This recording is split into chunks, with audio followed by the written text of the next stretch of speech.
our success. Made another handsome sum today.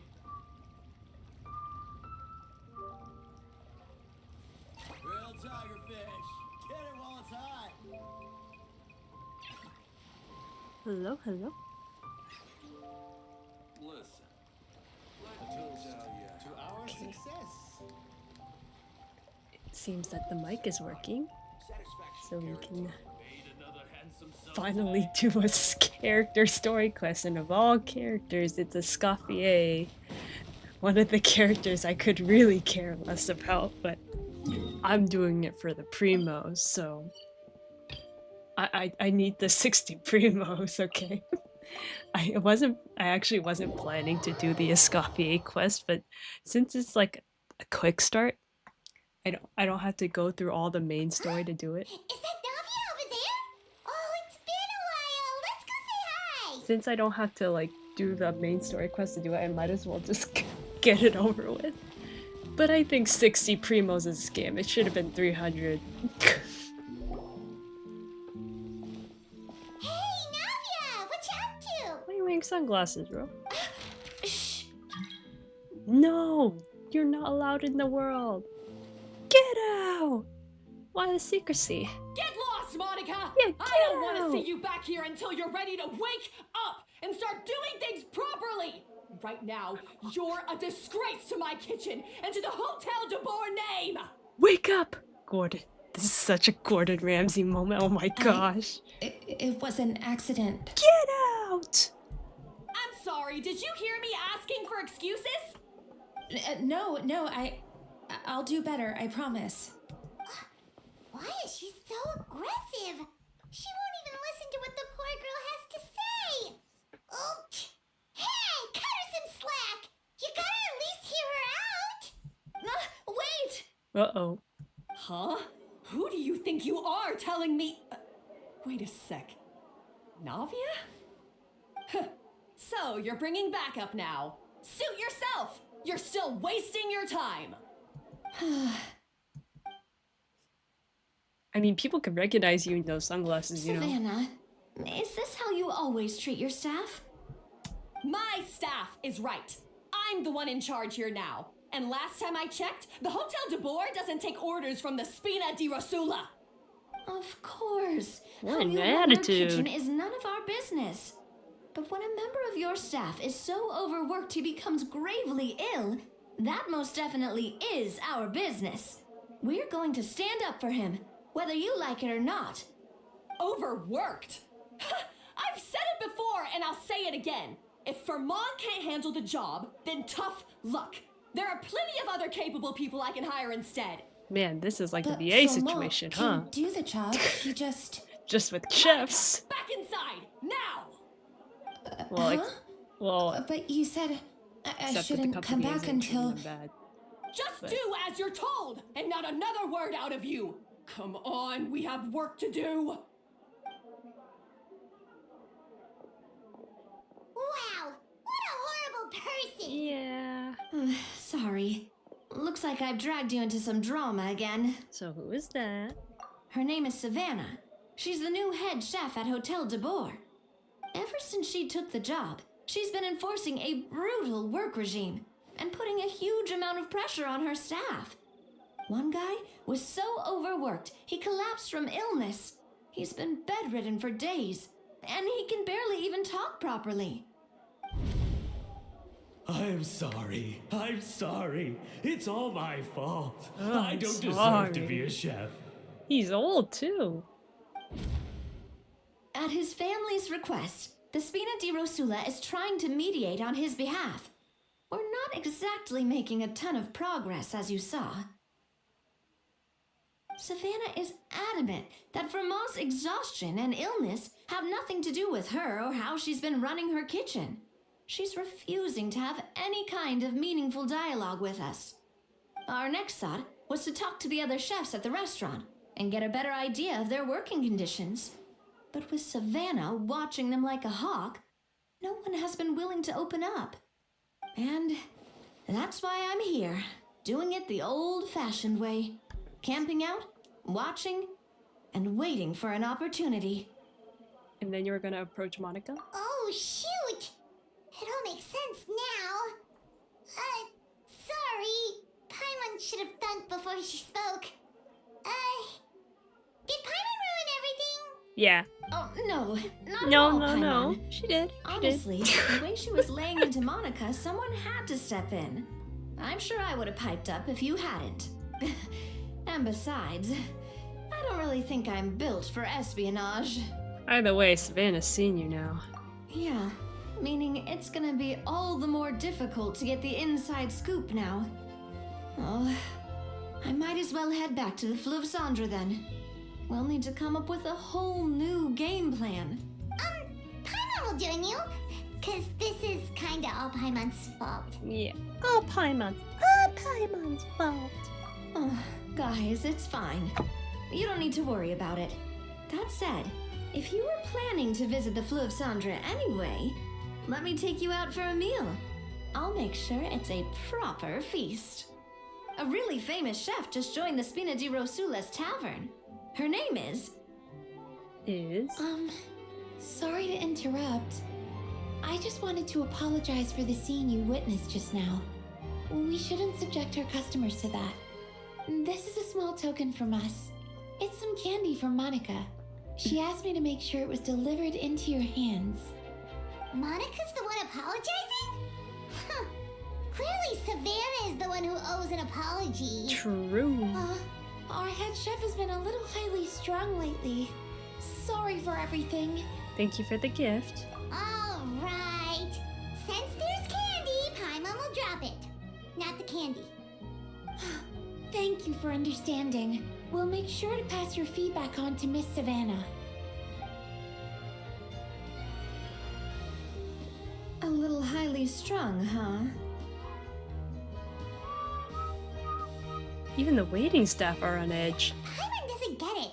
How did someone like her even become head chef? Yes. Well, according to Fermat's family, she hasn't always been like this. But that's a story for another time. Let's try this candy. Ah, yes. Never underestimate Navia's affinity for sweets. Paimon totally gets it. Come on, dig in. We get poisoned. Huh? Hold on, there's something written on the wrapper. Oh, never mind. Find Escoffier. Oh. That's where she comes in. Escoffier? Could this mean... Huh? You know that name, Navia? Yeah.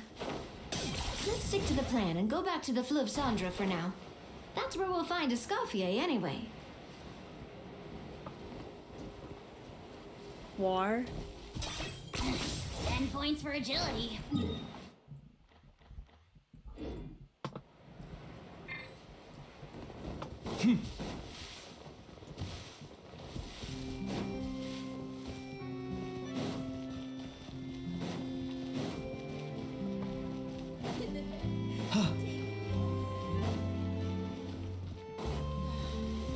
Okay, I don't know where I'm going.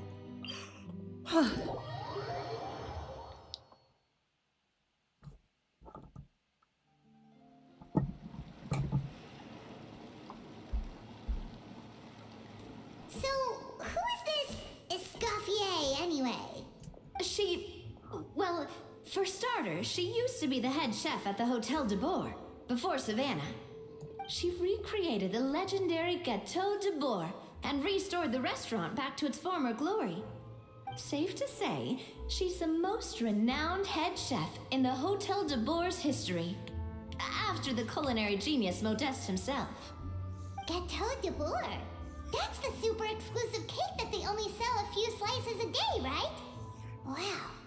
Why the heck would she let Savannah take her place? Well, apparently, the Hotel de Bourg was reported for a safety incident. Someone claims that the kitchen was adding an illegal substance to their menu.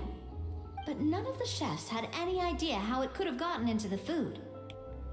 In the end, Escoffier decided that as head chef, she should take responsibility. And she was sent to the Fortress of Meripede. The Fortress of Meripede? Don't be so dramatic. It was probably just a formality. Well, you're right. The quantity of the substance they found was fairly minimal.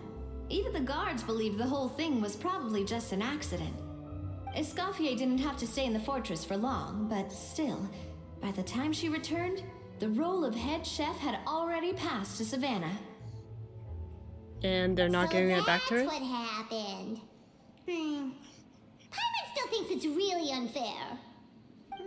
Even It's like though the voice acting Escoffier is replacing no longer it. head chef at the hotel, she's still With well Kenichi. respected by the staff. So This is giving a I'm familiar guessing story, what huh? Monica wants is for us to convince Escoffier to try and negotiate with Savannah on the staff's behalf. Oh, Paimon gets it. Monica wants Escoffier to come back and kick Savannah out. It's simple. If the new head chef is stressing everyone out, then the solution is just get the old one back. If only if it were that easy. Well, about that. If only that were You've that got cream of easy. mushroom soup was ready to serve after 3.5 minutes on the stove. I could hear the You'd have accent had from more here, sense bro. Serving hot water with ice cubes. At least then you wouldn't have wasted all this perfectly good cream and mushroom. What do you say, Hilaire? I'm sorry, Cream. I'm sorry, Mushroom. As you can see, Escoffier is that kind of chef as well. I'm at a loss for words. You have to leave it on the heat for long enough to allow those flavors the chance to come out. Don't be fooled by the aroma when the water first starts to boil. Got it? Yes, Chef. Then go back and do it again. The customers are still waiting. Remember where you went wrong and don't repeat the same mistake twice. Yes, Chef.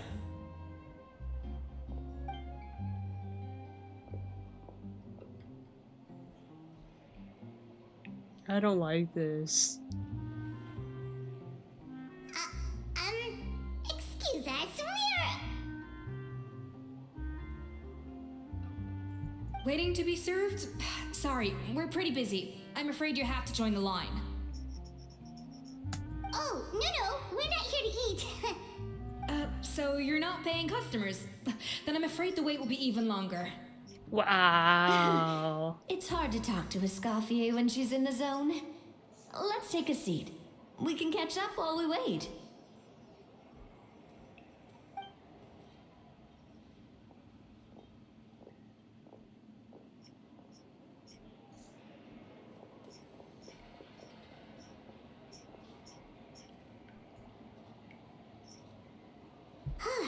Looks like the rush hour is finally over.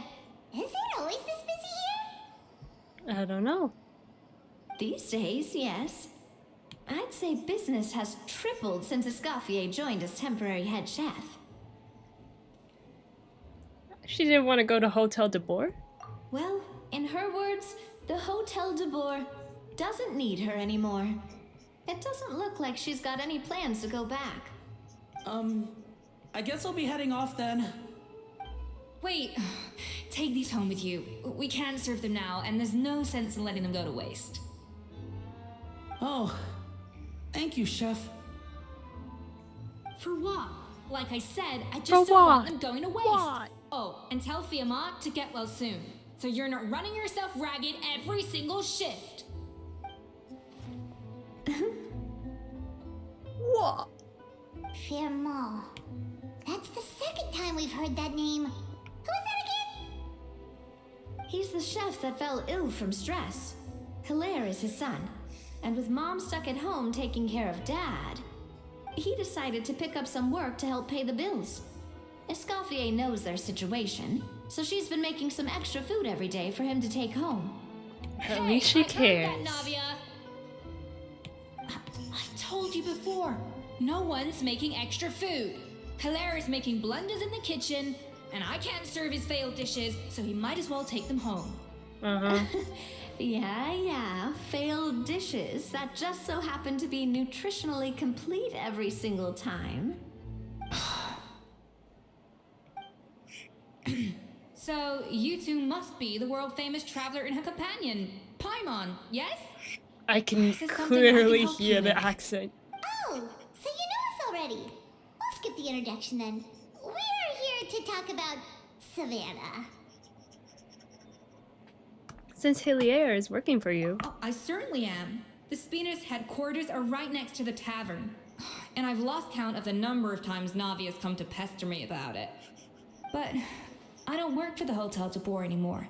And being ex-head chef doesn't give me the right to interfere with that business. Besides, I'm the one who persuaded Savannah to take the job in the first place. Persuaded, Pajam. Well, she was a much gentler person back then. A little timid even. She wasn't at all confident that she was the right fit for the role. That's hard to believe. Are we definitely talking about the same Savannah here? Honestly, I do wonder if she's just emulating me. I mean, I'm not the most pleasant head chef to be around either. At least you were oh yeah, I wasn't even reading it. At least you're self-aware. Anyway, suffice to say that given I was the looking history down when between it- us, it'll be tricky for me to tell her she's doing her job wrong without coming across like a huge hypocrite. Fiamar and the others probably think that Savannah gets it all from me. Yeah. I wouldn't be so sure about that, Escoffier. Look at this note we got from Monica. Gave Monica's candy wrapper to Escoffier. She mentioned me. Whatever shortcomings you feel you have, it looks like Monica still trusts you. As for the others, well, how can you know what they think unless you ask them? Monica. Plus, it's Just not like Monica. we're asking you to storm in there and raise hell. We're only in the initial phase of our investigation. All we're trying to do is get the other chefs to open up to us. Oh, Monica. Oh, Just- Monica. Just Monica. Escoffier? I can't believe her. Powdered sugar is supposed to be applied sparingly. Look at all that on the wrapper. It's thicker than the sole of my shoe. Unbelievable. I won't stand for this. She has to learn. Come on, we're going. That's Wait, funny. So now she's, Well, whatever is the reason she came up with. Let's go catch up to her. We don't want to keep her waiting.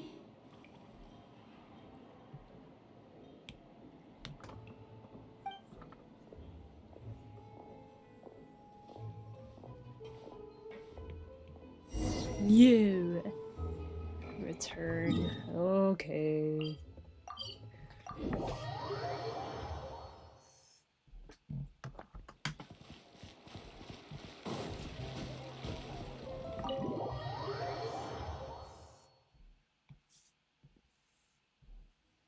Wait, she looks like... Is that Escoffier? Escoffier's back? Yes, I've missed her cooking. I was just saying, Hotel de Boer is nothing without her. You can't match Escoffier's talent. I'm sorry. I'm so sorry.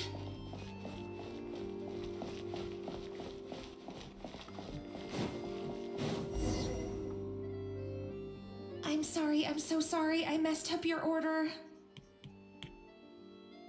Oh, I wouldn't go that far. Maybe the taste is a little off, but if you hadn't brought it up, I don't think I would have noticed.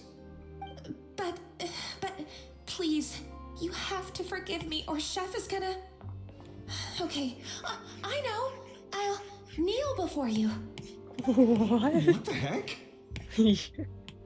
Yo, what? Get up, Monica. Can't you see that you're just making your customer feel more awkward? Escoffier? If you want forgiveness, then do what any self-respecting chef would do. Make the dish again. And this time, get it right. You cannot go begging your Get customers it to feel right. sorry for you. Savannah said that I'm not allowed back in the kitchen until I've corrected my mistake. But if I can't go back into the kitchen, I can't do the dish over. That's some backwards logic. How can you fix your mistake without being allowed to cook? If this is what Fermat had to put up with, then no wonder he had a breakdown. We apologize for interrupting your meal, sir. It's fine. With my layman's palate, it's not like I can tell the difference anyway. I was actually quite enjoying my meal until she appeared out of nowhere and started apologizing. Gave me a bit of a fright, to be honest. Oh, well, it's because Chef Savannah tasted a bit of the leftover soup from my pot and then threw me out of the kitchen. Gosh, that's pretty strict. Has she always been that way? I don't recall things being like this when Escoffier was head chef here. I gotta say, you're all looking a little worse for wear these days. I mean, Escoffier was strict too, but I think the difference is that her criticism was more constructive, so you knew what you did wrong and how to improve, and we all knew that it came from a good place. Chef Escoffier was hard on us because she truly wanted us to reach her level. But these days, whenever we make a mistake, we just get told to wake up, get your head in the game, Wake up, kid. do it again. Oh, And it's that's only gotten that's worse since Gordon word got out Ramsay, that alright. Chef Escoffier had started working again in the Fleuve Cendre. Monica, Florida. you don't need to call me chef. I'm not the boss here anymore. Yeah, but You're still through a no boss fault to of your me. own. What happened back then, that wasn't on you, and all of us know that. That banquet was a huge Imagine event. that and new so the many new staff head were chef involved kind of every step of the sabotaged her, way. With so and many moving parts, there's and that's no why way of knowing how that Lumi Lean ended up in the food we served. was replaced. Lumaline? What's That that? would be very. A new drug from Bloody the if I got Fontaine that Research right. Institute, produced from an extract of the Lumitwil. Apparently, it sharpens the senses, so they used it to treat people with impaired responses to stimuli. Oh, yeah, I've heard about that. They found out you can use it as a flavor enhancer since it stimulates the taste buds. Makes things pretty addictive. They also found that overuse can have mood-altering effects and even lead to nerve damage. So it quickly ended up Oh, on the she guard's taking list the of controlled drugs? substances. Unfortunately, however, some food products containing the additive had already made it to the market by the time the guards banned it from the restaurant industry. Everyone knows that in all likelihood, someone probably just purchased a batch of contaminated ingredients by mistake. But you took all the blame. We all know why. You just didn't want to see this turn into a place where tensions are constantly running high, because everyone's suspicious of each other all the time. And now look at you, a fry chef in the Fleuve Cendre. What are you trying to say? Sure, the Spina's Tavern is no Hotel de Boer, but come on. It's not that bad, is it? Oh, the Fleuve Cendre, you say? Great. That's where I'm dining from now on. Monica, I'm very happy with my current job. And there's no changing the past. We just have to let bygones be bygones. Besides, at the end of the day, I was the head chef, regardless of whose mistake it was. Ultimately, the responsibility lay with me. If only Savannah was half the boss you were. I'm sorry? Do you have a problem with my conduct as head chef? Yes, actually. No, chef. So, you do remember who's boss? Escoffier? I thought you'd left this place for good. What are you doing back here? What happened to you, Savannah? Why are you acting like this? When I turned this place over to you, You made me the head chef and gave up your right to tell me how to do my job. You're not the boss here anymore, so stop acting like you own the place. Whoa. Sounds like Nice. someone has a chip on her shoulder. Yikes. Maybe we should give them some space. Oh, Savannah! My God, have you grown a temper since I last saw you?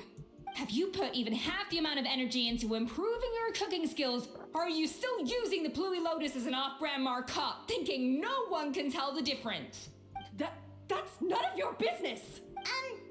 What? What happened to not storming in and raising hell? Ho ho! I was not expecting to see something this spicy as soon as Escoffier returned. Huh? Fan Asian? Aye, miladies. Oops. Might I make a humble suggestion? Given that we have ourselves a tete-a-tete between chefs at the Hôtel de Bord, I dare say it would be de rigueur to settle this the traditional way. I really like this The French traditional accent. way? That can only mean one thing. Look, sounds like we're here for a history lesson. That's right. I'm talking, of course, about the tradition established by Modeste himself. The cooking contest! According to legend, the founders of Hotel de Boer, Modeste and Savelli, used this method to resolve all of their disputes. Everything from petty arguments over next week's menu to disagreements over the strategic direction of the restaurant. The cooking contest would decide who had the final say. Huh. It sounds like they had a lot of free Okay. time on their hands. Ah, well, it might sound that way to us. But in fact, the cooking contest played an enormous role in motivating chefs to hone their skills, reaching new heights of excellence in the culinary arts.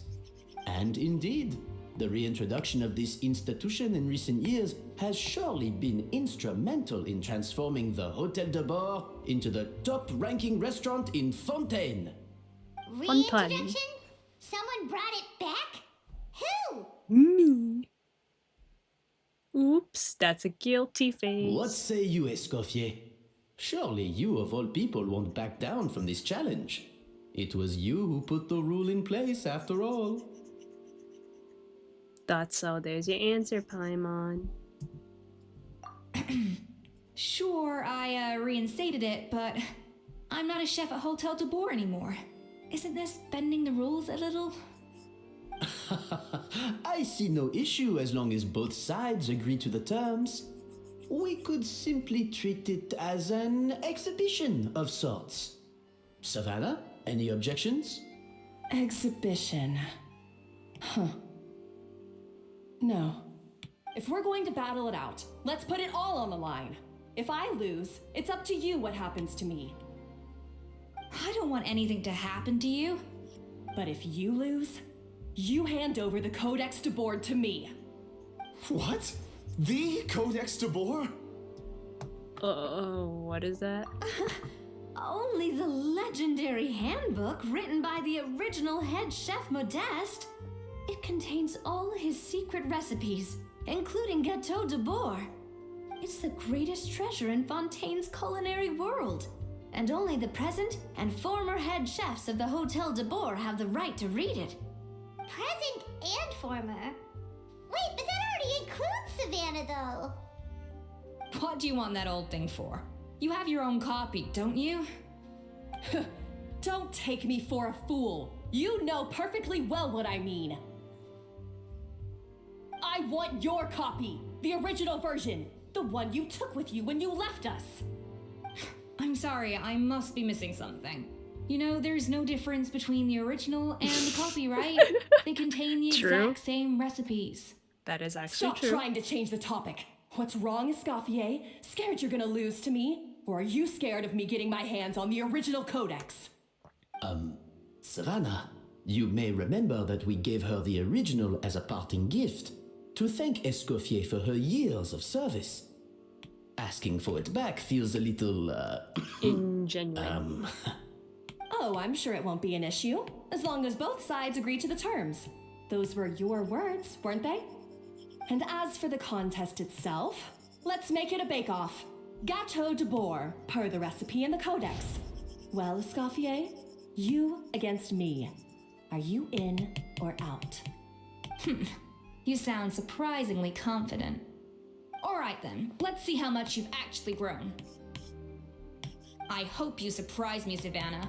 I'd hate to find out that all you've learned after this long is how to chew people's heads off. Ooh. Believe me, I'll show you. Oh, she's gonna cheat. I see. Escoffier, are you sure this is a good idea? You accepted her terms a little hastily. Oh, it'll be fine. Let's head back to the Fleuve Cendres so I can get prepping. I do apologize. This whole ordeal reflects rather poorly on us. Wait, onto the boss. I'm afraid it's not quite that simple. The Hotel de Boer runs as more of a partnership, you see. It was founded by two friends, Modeste and Savelli, and it's been that way ever since. So, while I am technically Savannah's boss, it's not really my place to interfere with the business of the kitchen. To be perfectly honest with you, that's part of the reason why I suggested a cooking contest. If Escoffier wins, it would be the perfect opportunity for her to talk some sense into Savannah. Or, of course, if she wanted to return, then... But anyway, I'm getting ahead of myself. Whatever the outcome, this contest will hopefully serve as a turning point for us. Please, pass on my best wishes to Escoffier. I must say, Savannah surprised me with her confidence. Does she really believe she can best Escoffier in the kitchen? I thought she was just blowing off steam when she first raised the idea to me.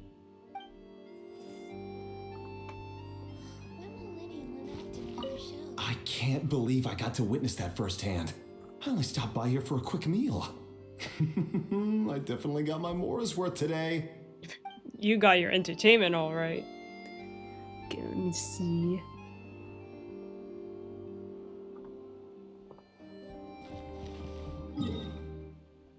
I have to go back here.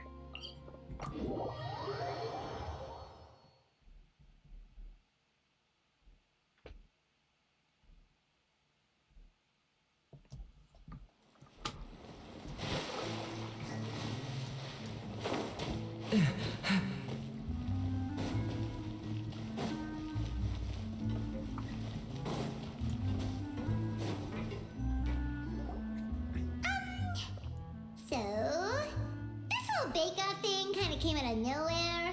Was it really sensible to just go along with it? Well, I got a sense that she's holding something back. But we chefs always express ourselves in our cooking. So if she won't talk, this might be the best way to find out what's really going on with her. Huh? Holding back? Sure didn't sound that way to Paimon. Escoffier only picked up on it because she's the same way. Always closed off, never letting you know what she really thinks. That's patently false, at least where your macarons are concerned. I've been nothing but truthful with you about the disgraceful amount of sugar you use. Okay, that's one case where you can keep your thoughts to yourself. So, anyway, what's this Codes de Boer she's so obsessed with? Oh, that? Well, it's not so much a recipe book as a diary of Modeste's adventures. Back in the day, he and his good friend Sabelli explored far and wide, partly adventuring, partly looking for new ingredients and developing new recipes. Their creations had an enormous influence on the course of Fontaine cuisine, turning it into a much more vibrant and diverse scene. For instance, legend has it that the original Gâteau de Boer was made using a special secret ingredient that Modeste discovered on one of his adventures. So rare was the ingredient that they could never make more than 16 slices of the cake per day. But everyone who tried it claimed that it was one of the most blissful and invigorating things they had ever tasted. Modeste and Savelli went on to found the original Hôtel de Boer, which catapulted them to stardom in Fontaine's culinary world. Especially Modeste. He was hailed as a once-in-a-generation genius, and over time, the recipes from his adventure log became known as the Codex de Boer. Ah, Paimon's heard this kind of story before. And that rhymed. Codex, the Hôtel de Boer took its rightful place as the finest restaurant in the land, serving those recipes for centuries to come. Something like that? What? No, of course not. Cooking is a constantly evolving art form. How could any restaurant survive if they only served food that was popular last century? Anyway, never mind centuries. Sabelli and Modeste parted ways not even 10 years after their rise to fame. Then, Modeste passed away while he was still in his prime. And that was it. The end of the Hôtel de Boer's heyday. It fell into decline, and for most of its history, it was just a nondescript place with a couple of cheap tables. It's only in recent decades that it started recovering. Even then, it still took numerous relocations and changes of management before we finally ended up with Vanigem and the restaurant we have today. Oh! So the Codex really isn't all that, then. Paimon figured it was like one of those mystical books they have in Liue's martial arts novels, where the main character learns all their secret powers from. Yes, well, Reference. that's fiction, and What? this is reality. You can't meet the that's taste of true. modern diners by following some ancient recipes from a dusty old book. Wait, you don't believe in those tales Case in from point. Lilia? Even the Gâteau de Bourg they sell now Okay. is actually Escoffier's reimagination.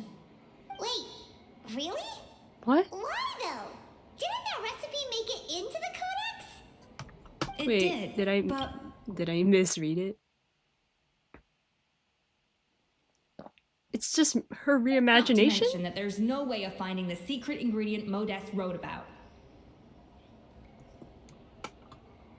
So, reimagination is right. I consulted some historical records and took what I could from the codex. Oh, But British accent ultimately, again. the Gâteau de Bourg of today is my own recipe. As for why we gave it the same name and kept the tradition of only selling 16 slices a day, well, you've got Venegem's business sense to thank for that. Oh. Huh. Well, that kind of takes all the mystique out of it. No more magic. Hey now, it might not be the original Gâteau de Bourg, but it's still the most delicious cake in Fontaine today. And who knows, maybe Escoffier's version is more suited to your palate. Just think, if the original truly was the perfect cake you're imagining it to be, there's no way the recipe would have been lost to history, right? Not to mention that the Hotel de Bourg never would have fallen into a slump. Anyway, before I left my role as head chef, I made a copy of all the recipes from the codex, including my own improved versions, and turned them over to Savannah.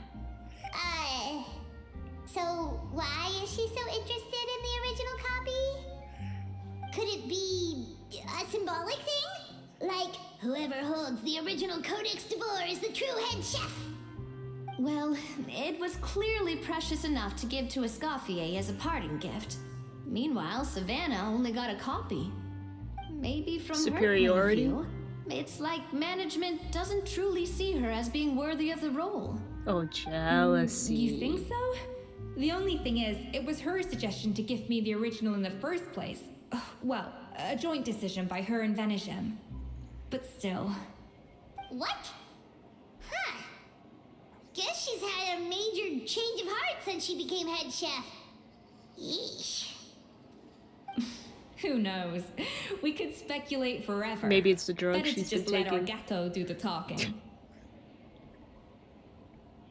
What does that mean exactly? It means besting her in this bake-off, and then getting her to explain herself, even if I have to beat it out of her with a spatula. You don't mince words. However much she's changed since we worked together, I believe that she still has her chef's pride. And if she respects the art, she'll respect the outcome of our contest. Well, I'm confident that you and your spatula can get justice for Froment. All you need to do now is win the contest. But that should be a breeze for you. Let's not get too ahead of ourselves.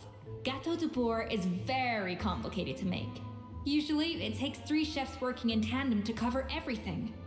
Now, if I had to push it, I could probably do the work of 3 chefs myself.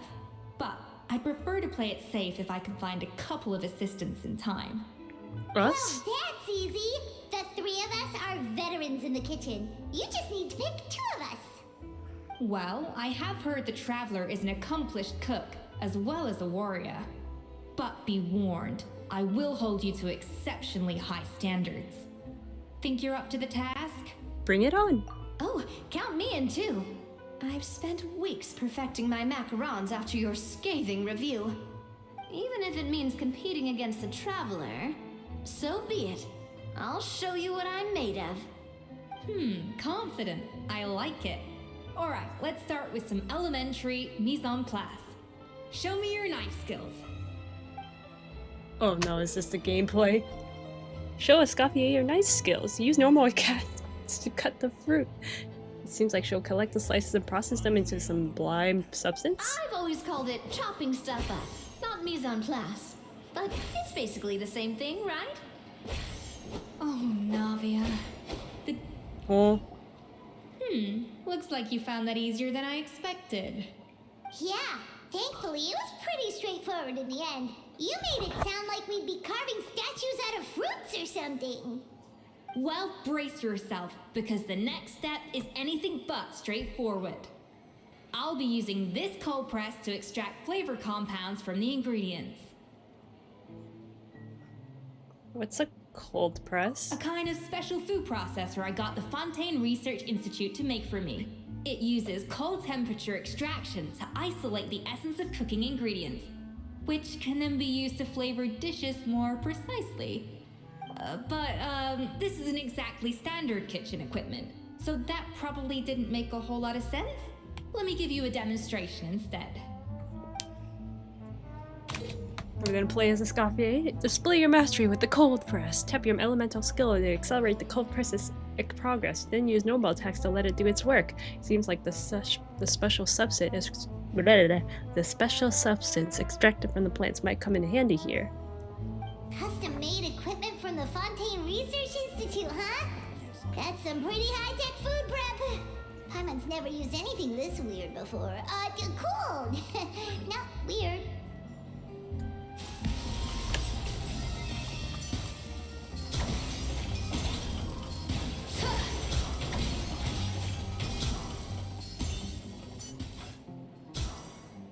And done. These are the flavor compounds extracted from our ingredients. I've processed all the fruit you chopped up earlier. Wow! Even the smell is so much more concentrated. What next? Do we add all this stuff in? Absolutely not! Throwing everything in at once will ruin the balance of flavors. We have to go slowly and carefully to calibrate the exact flavor we want. I'll demonstrate again. Now, watch closely. Look at Escoffier's feet. What? In master of precision cooking, the flavors he got from a multifunctional food processor can adjust the flavor profile of the dish. Strike a balance between fruity flavors and floral flavors to adjust that flavor profile. And make it's a unique flavor profile. Make a delicious Slowly dish. and carefully. Not a drop too much, and not a drop too little.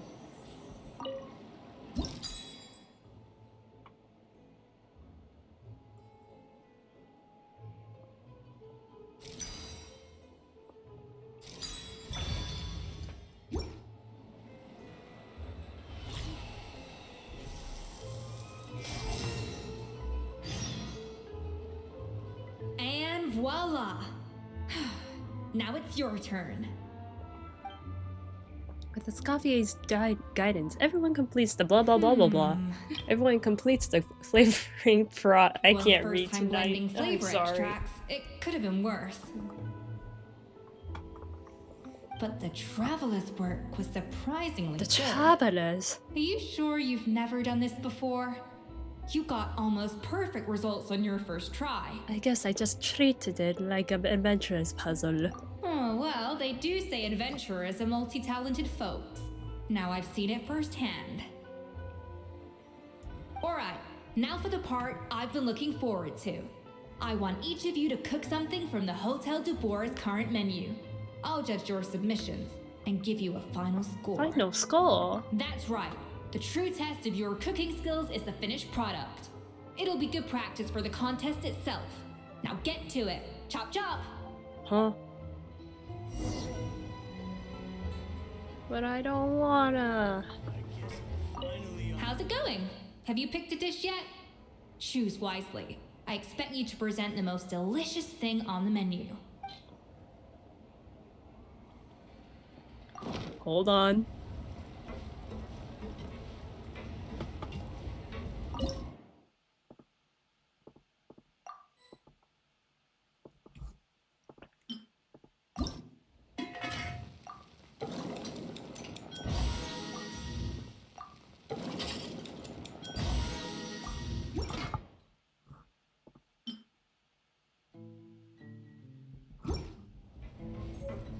How's it going?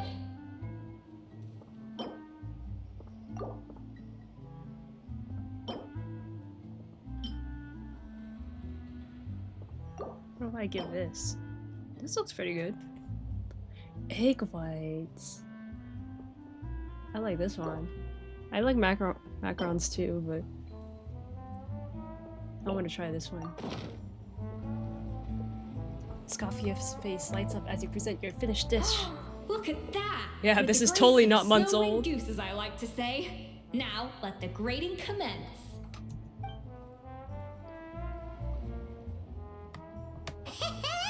Pretty good, right? Not to brag or anything, but Paimon's a bit of a connoisseur when it comes to la food. La food. 6 points. Out of 10? What? Oh, well, fair enough. Paimon doesn't cook all that often, so as long as it's a pass. That's 6 out of 100. Oh. You say you're a connoisseur, but it's quite clear from this dish that you have far more experience consuming food than creating it.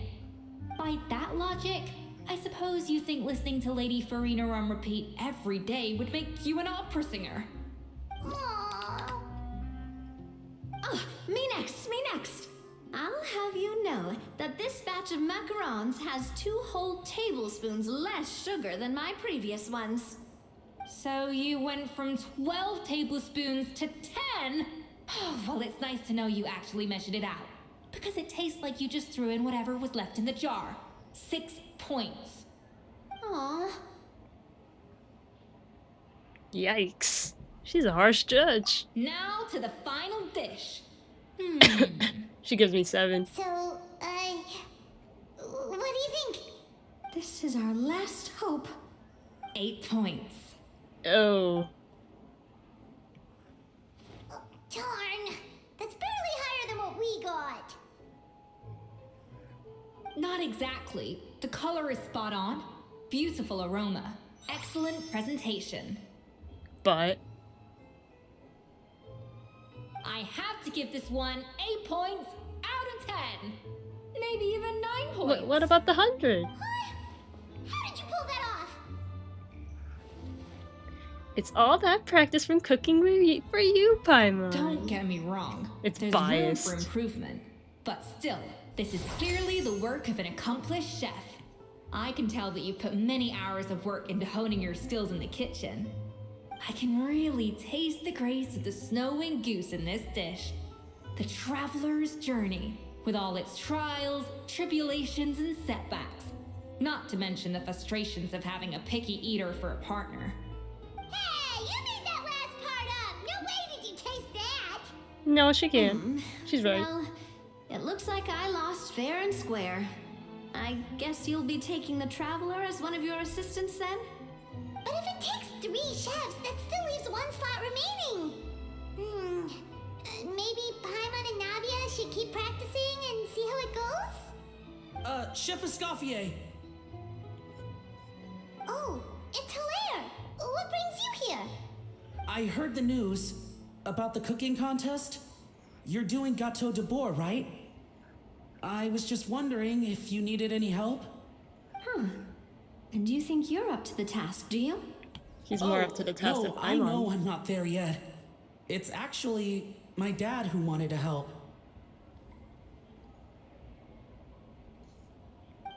Firma, last I heard, you could barely get out of bed. Chef Escoffier, Navia, Traveler, thank you all so much for everything you're doing for me and my family. I've had enough of sitting around at home while you run yourselves ragged. If you let me, I'd like to help you win this cooking contest. Are you sure you're up to the task, Furman? Yeah, I was gonna say the same thing. Don't you worry, I'll be fine. I'm feeling much better now. I'm sorry. I know I've been rather useless these past few days, but not anymore. The fact is, I'm a fine chef, despite recent events. I've proven myself in the Hotel de Bois kitchen, so if anyone's qualified to work under Chef Escoffier, it's me. I think. I hope so. Firma, have you even set foot in a kitchen since leaving Hotel de Bois? I have not, but I'm fully rested now. I know I can handle it. I'll prove it. Let me whip something up for you right now. Oh no.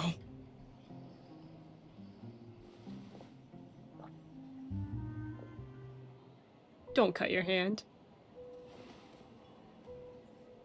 Huh? That's strange. Why are my hands shaking? What do you call this, Vermal? I can't seem to grip my knife. Do it again! Again! Again! Bro gave her. Bro Get gave out him of my trauma. kitchen yesterday.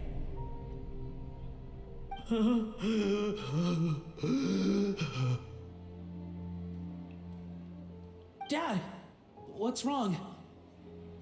I don't understand. I was feeling so much better, and then will I never be able to work in a kitchen again? Dad, talk to me. What happened? I think the real issue here is not physical exhaustion, but psychological trauma. Monica, when did you get here? Even I didn't notice you arrived. Probably because you were all concentrating so hard on your cooking. I didn't want to interrupt your flow. But anyway, Vermal, I'm so sorry. If only I'd known how serious your situation was, I would have stood up for you sooner. You have nothing to apologize for, Monica. During those long nights of redoing every order, you were the only person who looked out for me. Oh, come on. All I did was make you some tea. I doubt it was much help. Savannah was so ruthless toward you. I probably should have brought you something stronger. She sounds like the worst. Alright, another Savannah horror story. Let's hear it. She's been getting harsher and harsher on us ever since she heard about Escoffier's new role in the Fleuve Cendre. Seems like no matter what we make, she'll find something wrong with it. What is this? It looks like a dog's been at it. In the trash now! Then she orders us to redo the dish again and again, but we never know what's going to make her happy. Do it again! Do it again! Do it again! Every time you remake it, you just get another earful from her. Either straighten yourself out or get out of my kitchen! So now, it seems like just picking up a kitchen utensil gives me flashbacks of her yelling at me. Oh man, that must be awful. The more I want to get it perfect, the more my hands shake, and the more scared I am of making another mistake. How can you give up so easily, Firma? You weren't a quitter when you were working for me. And even under Savannah, you talk about working late into the night trying to perfect your dishes. That says to me that you still hadn't lost that determination to prove yourself. What changed? I don't know what's come over me. When I think back, I just remember feeling like my heart and my hands were growing heavier and heavier as the shift went on. Each time I had to redo a dish, my heart sank a little further. Maybe Savannah was right. Maybe I am just hopeless at I this. think she just made you traumatized. And you don't want to cook anymore right now. I see. Well, it sounds like there are some deep issues at work here. Ones that won't be resolved by merely seeking compensation. I will win this contest, and after that, I encourage you to approach Savannah and talk this out. But what if you can't find another assistant in time? Clearly, I'm in no state to help out. You think being one person short will ruin my chances? Let's not forget, I taught you and her everything you know. Even if I had to go it alone, I would present the perfect gâteau. Oh, well, Paimon and Nadia will still keep practicing, just in case. And so will I. Yeah. And if worse comes to worse, we can always get the Spina di Rosula to put out an emergency call for chefs. There's gotta be someone out there, right? Actually, I thought maybe I could help. That's sort of why I'm here. What? You can do Why that? didn't you say so? I was going to, but then... well, this is the first chance I got. You do this for us? Thank you so much, Monica. Alright, fine by me. But aren't you still working for Savannah? Joining the other side seems like a guaranteed way to put your future employment in jeopardy. I know, but it's alright. I've made up my mind. With the way things are, I can't keep working for Savannah much longer anyway. Unless I want to become the next Fermat. I'm done with sucking it up. It's time to try and turn things around. If this cooking contest can get Savannah to see the error of her ways, then I'm sure she'll forgive me for this. I hope you're right. Well, Hyman didn't think we'd be poaching from Savannah's staff to get our third person, but there you go. Anyway, Monica's a professional chef, so nothing could possibly go wrong now. Great! Then it's settled. And to congratulate you all on making the team, I propose a Spina-sponsored meal to celebrate. Spina sponsored? Wait, you mean I'm cooking?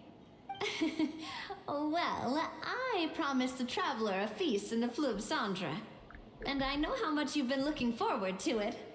Yeah! Feast, feast, feast! I can help cook. It'll be good practice for the contest. Alright, if you insist, then prepare for some of the finest food of your lives.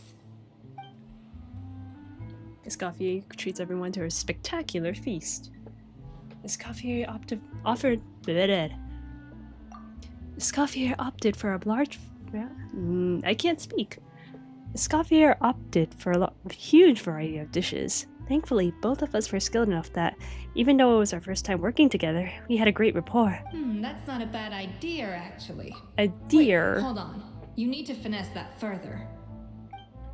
She dished out plenty of praise and taught me an awful lot too. The time seemed to fly by. That was a dream come true.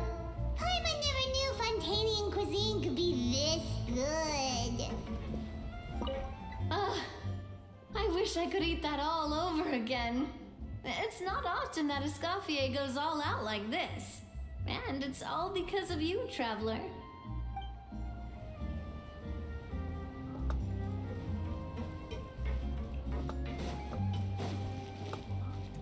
Is there any more? So, this is what Chef Escoffier is truly capable of.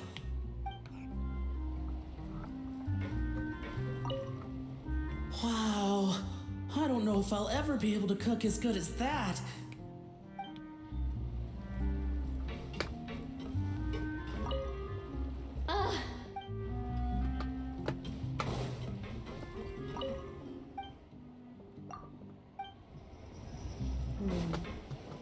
Escoffier.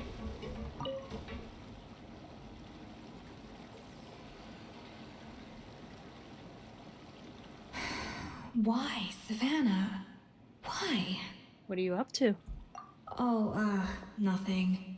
I was just flicking through the original Codex de Boer. I wanted to see if there was anything I'm missing. Something I hadn't noticed before. That might explain why Savannah's so desperate to get her hands on it. But I can't find anything. It's just some hastily scribbled recipes in between diary entries from Modeste's adventure phase. And most of it's not even legible anymore. The copy I gave her not only has all the recipes in full, but even includes my own private tips and notes from years of experience. Surely that's infinitely more useful than this old thing. For her, it's probably not about how useful it is, and more of an issue of a head chef's pride. Yeah, maybe. Still, it's just hard for me to imagine that the Savannah I knew would go to all this effort just to make a point. Were you two friends? We were. At least I always thought we were. She was a little shy, but meticulous with everything and everyone she dealt with. She made a few mistakes here and there, but she was quick to correct them whenever they were pointed out. And she was always striving to improve as a chef. Those qualities are why I recommended her to replace me as head chef. I never imagined for 1 second that she'd cause Fiamma and the other staff so much grief.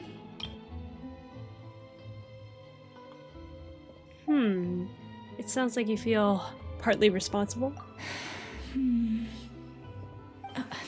Well, I mean, to an extent, of course. I pushed hard for her to get the role. And the idea that she turned out like this because of me is difficult to come to terms with. I wonder if this is how Modeste felt back when he was writing the Codex.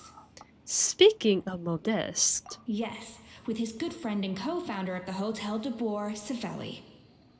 The story goes that after Modeste unveiled his Gâteau de Bois and was hailed as a culinary genius, he was admired and adored by all.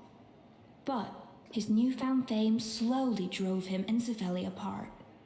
Unlike Modeste, whose every new creation was an instant hit, Savelli seemed to face setbacks at every turn. Doors that would swing wide open for Modeste would shut in Savelli's face.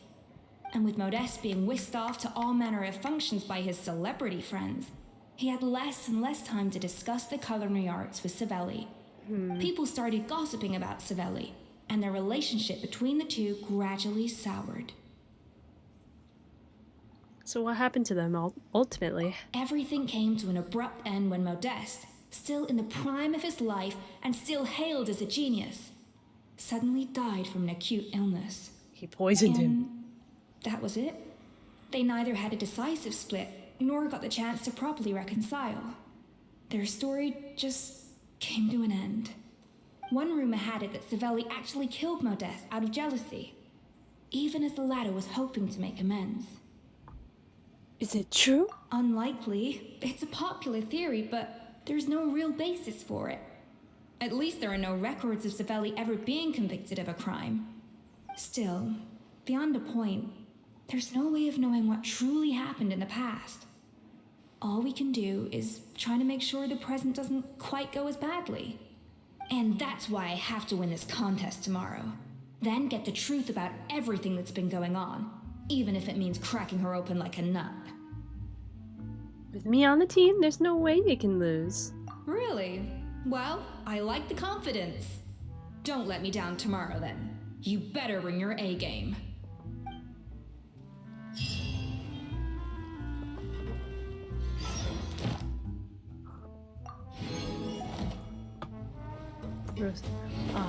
We have... Okay, hold on. Let me use the restroom real quick.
Okay, I'm back.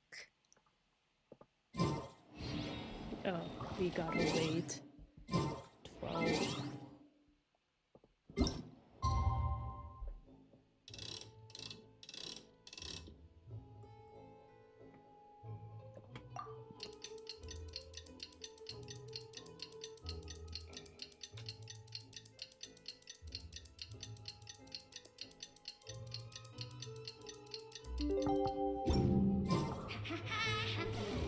It's Cooking Contest Day!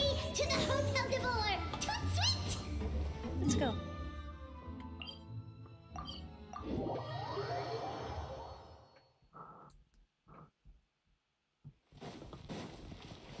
Did you hear the news? Escoffier's coming back for a cooking contest. Wait, seriously? Escoffier in a cooking contest? Now that I've got to see. I don't get it.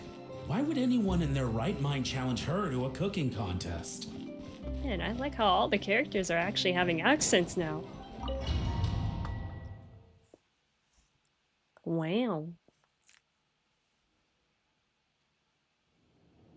Mesdames et messieurs, welcome one and all to the Hôtel de Bord and to this most exciting of cooking contests. Savannah, I brought the original copy of the codex you asked for. Monica? Huh. Oops. In the interests of fairness, this contest will be conducted in a double-blind format. Once the dishes are complete, they will be sent to the back of the kitchen where they'll each receive a label. The labels will be placed out of sight underneath the plates, only to be revealed after the judges have sampled them and reached a final verdict. This is to ensure that no one will know which dish is made by which contestant. As one of the judges, I promise to be fair and impartial. When my meal got interrupted yesterday, I never thought this is how they'd make it up to me. Getting a seat on the judging panel is a pretty sweet deal. Both contestants have taken their positions. Then, without further ado, let the Hôtel de Bord cooking contest commence!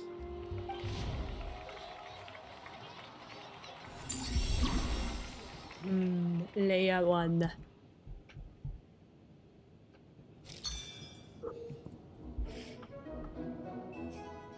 Make some gâteau de bord using Escoffier's patented precision cooking. You can start the flavoring process at the seasoning table after obtaining flavorings from the cutting board and cold press. Both flavoring types must be added in sufficient amounts to ensure richness of flavor. Add enough of both before aiming to balance the flavors out. And this dish is a wrap. Even the best chef in the world can't flavor their food without prepping the flavoring, right? Alphonse, Gaspar, get to work. Do not disappoint me. Looks like our two head chefs are raring to go. Like an oven on...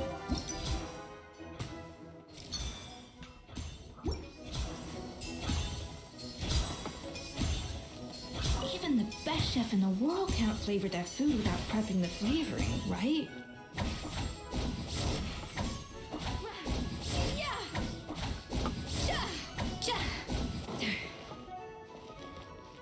That should be enough flavoring. Now hurry up and balance the flavors.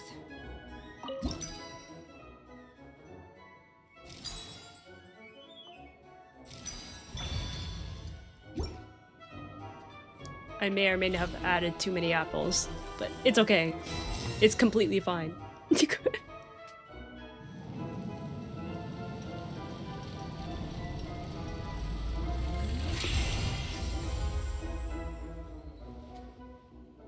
First layer done. Escoffier! Come on, traveler!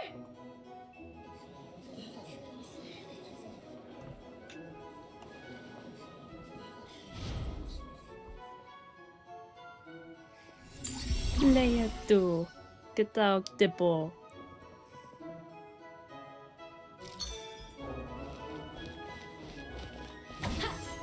Yeah! Yeah!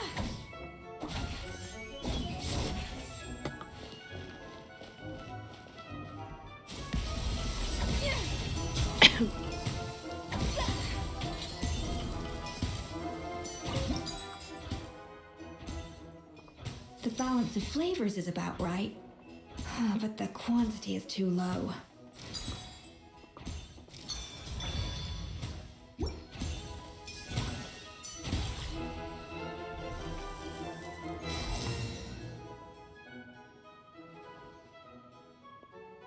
So, Layer 2? what do you think? Paimon, you're scaring me.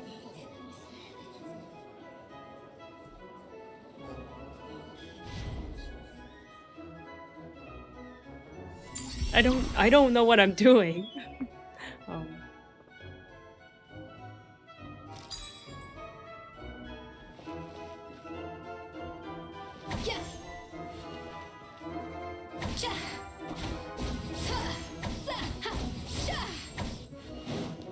Escoffier is already on the final step of the recipe. Let's check on Savannah's progress. I think this flavor profile is still a little bit off. Enough! Oh, useless! Both of you, make like an egg and beat it! I'll do it myself. Wow! Is Savannah serious? Can she really make up for lost time working alone?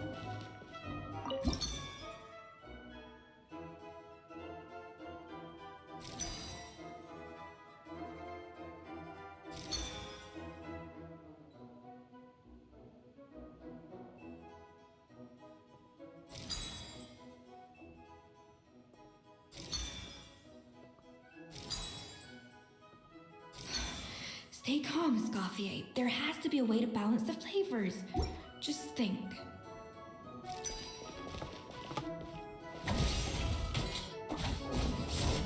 Off to the freezer! Come on, give me one. I need one. Yeah! Ja! Yeah! Yeah! Gah!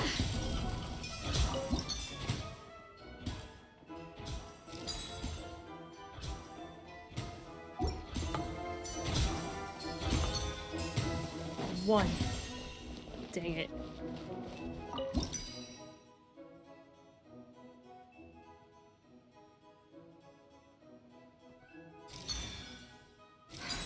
What are you doing, Escoffier? Your team's waiting on you.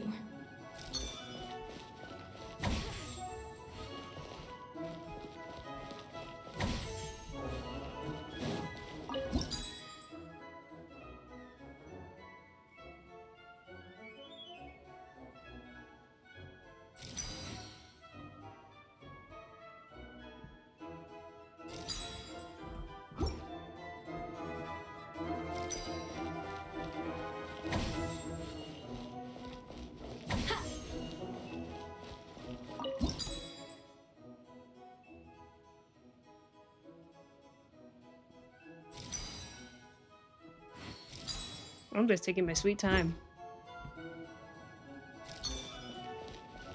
Ja! Yeah!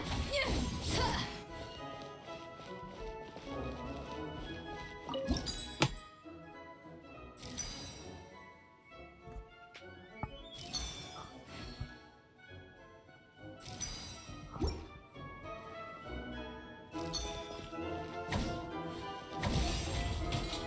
Gah! Ja! Yeah! Yeah!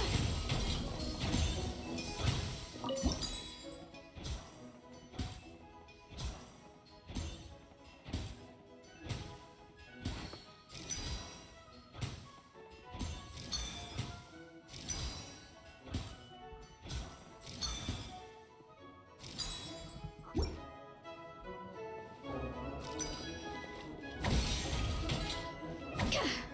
A little amuse-bouche. There we go. Did it. We added a lot of fruit, but it's okay.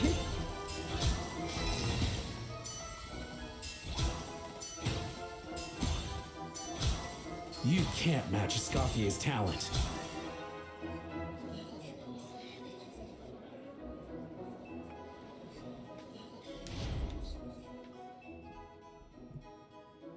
We were supposed to win, right?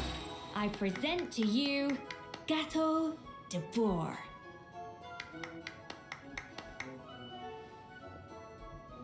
The pinnacle of excellence!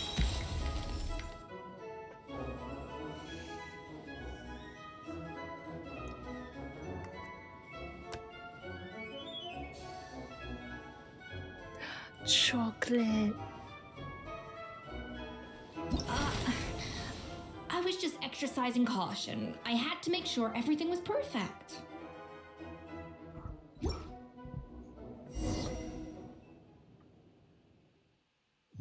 We still won, right? Time's up! Contestants, please take your dishes to the back.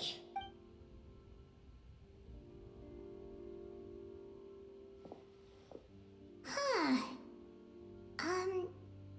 That guy was right. You really can't tell whose is whose just by looking at them. We both made the same dish after all. For all her flaws, Savannah's a talented chef who earned my recommendation for good reason. She wouldn't screw up something as elementary as the cake's appearance. Whoa! This is really rather good. Wonderfully soft and fluffy. Beautifully sweet. This is a masterclass in how to make gâteau de bois. I would give this one at least 9.9 out of 10. Only because there's something about the flavor of the base. It's just a little different from the recipe I'm used to. Huh? Really? I couldn't tell. Oh my gosh. All right, on to gâteau number 2. I haven't had a single bite and already this aroma is a delight to the senses. I have a feeling that this gâteau will be a gâteau for the ages. How exciting! I'm gonna dig in.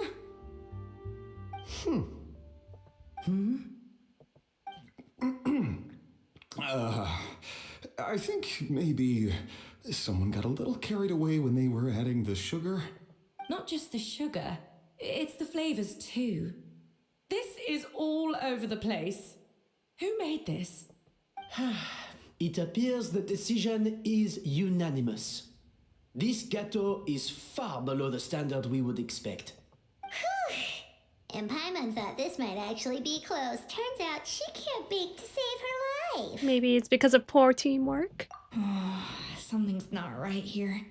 Savannah may not be perfect, but no way is she this sloppy. I can now declare that the creator of the first gâteau has won this cooking contest. Now, all that remains is to turn the plate over and reveal the chef's name underneath. What? It's Savannah? No, that's impossible. Hey, Savannah, you cheated, didn't you? You cheater! What did you do? Oh, you swapped the plates, didn't you? Well, someone's a sore loser. These cakes went from the oven to the judge's table without me ever laying a finger on them. And everyone here can attest to that. It was Vanishem's staff who labeled them in the kitchen. If you're looking to accuse someone, why don't you start with them? Isn't it more likely that Escoffier's Oh wait, did lost she her do edge? something? She did Oh, something. Or Uh-oh. maybe her assistants let the team down. You take that back! Judges, we demand a rematch. That's enough. What's done is done. As head chef, or rather as team lead, I take responsibility for the dish I served. Whatever went wrong and however it happened, I should have spotted it. Savannah, I didn't think you'd stoop this low just to beat me in a bake-off. What happened to your chef's pride? I don't know what you're talking Maybe about. we messed up the fruits midway. If you want the Codex de Boer that much, you can have it. Escoffier, no! But you must promise me that you'll apologize to Firma and compensate him for everything you put him through. It's a little late to be negotiating terms. The contest is over and I won. That means you owe me the Codex, and I owe you nothing. Look, Savannah, you may have fooled everyone else, but can you really fool yourself? What I'm offering is to accept defeat without looking to expose what you've done. She did something. But only on the condition that you promise to stop putting so much pressure on your staff. Oh, she knows. Fine. I'll treat this as your final handover of duties from one head chef to the next. So, will that be all, ex-head chef? Or is there any other unfinished business you'd like to leave in my hands? I didn't mean that to be a scolding from your former boss, just a word of advice from a fellow chef and a friend. An ex-friend. But I don't know if you're even open to input from other people anymore. I know what I'm doing. I don't need your advice. All right, fine. I'm glad to hear it.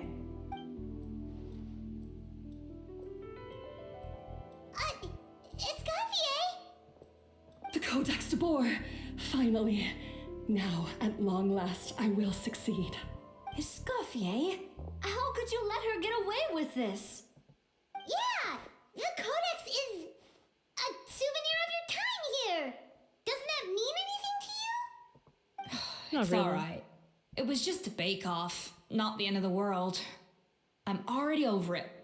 Besides, it's not all bad. She agreed to compensate Firma. That's mission accomplished for the Spina. Honestly, if I'd have known that giving her the Codex would solve everything, I'd have just done that in the first place. I mean, why bother with the whole cooking contest? It's such a waste of time and energy. But Escoffier. Privately, I'm sure she's devastated, but what's done is done. No. No! This doesn't make any sense! Huh? That's it? No secrets, no nothing? I don't believe it! This can't be happening. Oh, Chef Savannah! Savannah? Savannah passes out after reading through their... Are you serious?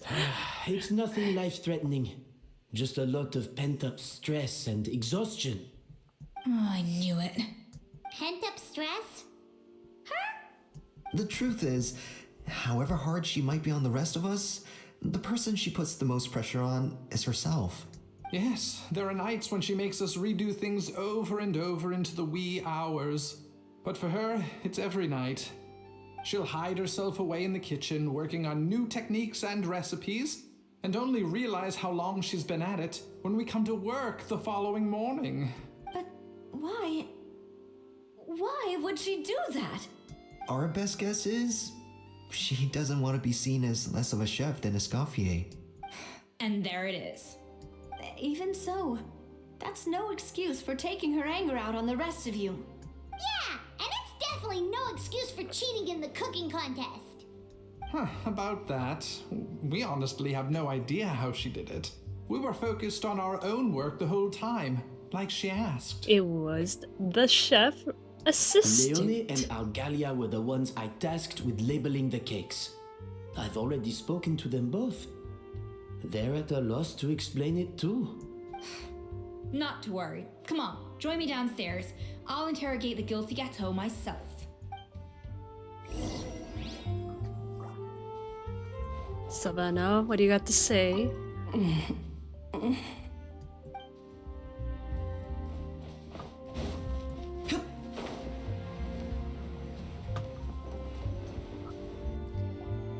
Well, how is it? Have you figured out what it was? This person right here. Oh, this is aggravated assault on my palate. I'd rather eat wet cement than this. Is it really that bad? I made sure to taste test it before it was served. Oh, relax. This isn't your cake. Savannah never switched the plate. She switched the cakes. The offending flavors are coming from in between the icing and the cake base, which means someone tampered with it while it was being made. Or in other words, we have a traitor in our midst.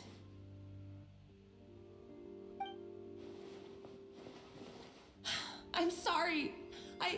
I was forced into it. It was Chef Savannah. She said if I didn't cooperate, she would... Calm down, Monica. I've already accepted defeat. And if I wanted retribution, I would have brought this up when the results were announced. Whatever's going on with you, just spill the beans. There's no need to hide it. I was the one who caused the food safety incident that one time. Food safety? Wait, you mean the Lumaline incident? So you procured the contaminated ingredients? I think so. Savannah and I were on procurement that day. I didn't check everything as well as I should have, and so I let contaminated ingredients make it into the kitchen. But I swear I didn't do it on purpose. I had no idea there was an issue with them, and I didn't know it would end up with Escoffier going to jail. But the last thing I expected was for Savannah to use it as leverage to blackmail me with... This is crazy. So Savannah pressured you into sabotaging Escoffier's cake by threatening to expose your secret if you didn't? I know, it's terrible. I'm so sorry. I was so scared. The thought of Chef Escoffier finding out that I put her in jail, it made me freeze up with fear. I thought Escoffier would hate my guts if she ever found out, and yet I would. somehow that's ended up in me doing something even worse.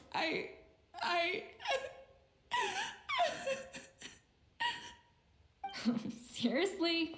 All this fuss over a little slip-up? Huh? Firstly, it's not like I got a life sentence. I did my stint at the fortress and now I'm out. And secondly, I had my own reasons for leaving the Hotel de Boer. This wasn't the only factor. So you don't need to feel ashamed or frightened or anything like that. Any more than you need to add butter when you're pan-searing foie gras. You mean you forgive me? Oh, well, I'm not saying you don't have to take responsibility for your mistakes. She's not exactly forgiving you. You should tell Vanisham to mark down your performance for the past I mean, I few wouldn't months. either. Then do some digging and find out exactly where those contaminated ingredients came from. Sure, you've made mistakes, but now's the time to fix them. Understood? Understood. Good. Now, back to Savannah. What about the original codex would compel her to resort to blackmail? I have my suspicions. Not that I've got any proof to back them up, though. Ugh. What happened to me? I've overheard some customers murmuring about how the Hotel de Boer hasn't been the same since Escoffier left. They think our menu doesn't taste like it used to, especially our signature items. You mean Gâteau de Boer? Now that you mention it, I noticed it during the contest too. I couldn't put my finger on it, but the flavor seems subtly different from how it used to be. But the difference was so small, I'm sure no one would notice it besides our most loyal customers and true dessert connoisseurs. Still, as head chef, it's easy to see why Savannah would get so hung up on it. So many times I've seen her make the cake base over and over again, late into the night, determined to match Escoffier's version. But something's always slightly off every time. Yeah, I've noticed that too. Never really gave it much thought though. Thinking back on it now, it's clear that Savannah's been in a downward spiral ever since Escoffier left. She wants to prove that she can fill Escoffier's shoes. That's gotta be the reason. But after countless setbacks, she's getting more and more unhinged. And at some point along the way, she switched from doubting herself to doubting Escoffier. Doubting Escoffier? For what? She thought the codex from Escoffier was a fake. Yeah, it would explain why she was bent on getting the original at any cost. She must have thought Escoffier purposely omitted key details from her recipes when she copied them out. Also, she could retain her place as the #1 chef in Fontaine, the only one privy to all the secrets of the trade. Oh, for goodness sake. What a stupid idea. Of course. Then she finally got the codex only to discover that the secret recipes she's been pining for don't exist at all. Seeing how utterly wrong she was must have been a real shock to the system. It probably brought up everything at once. It overwhelmed her, and she passed out. There's still one thing that doesn't make sense, though. If Savannah had the real recipe all along, how come it tasted different? She might not be on the same level as Escoffier, but surely after like 50 attempts, she'd get it right one of those times. You'd think so, but geniuses like Escoffier are in a league of their own. There.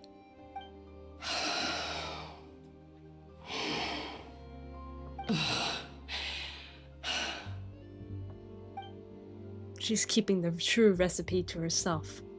New head chef, you say? What's her name? I don't think I've heard of her before. I wonder, can the Hotel de Boer keep its edge without Escoffier at the helm?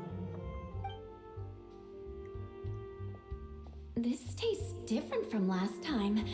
Is it undercooked or something?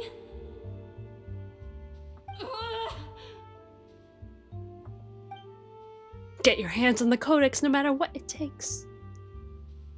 Take this. It's a copy of the Codex de Boer. From now on, you will be its keeper. Don't listen to the doubters. If I say you can do it, then you can do it. Even if you don't believe in yourself, at least believe in me. Hey, did you hear me? Once I'm gone, the restaurant is all yours.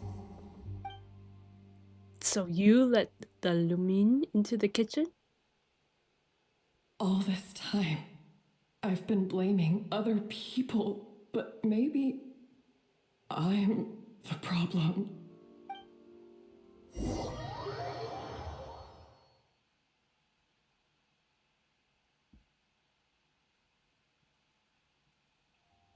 I sincerely apologize for putting everyone out.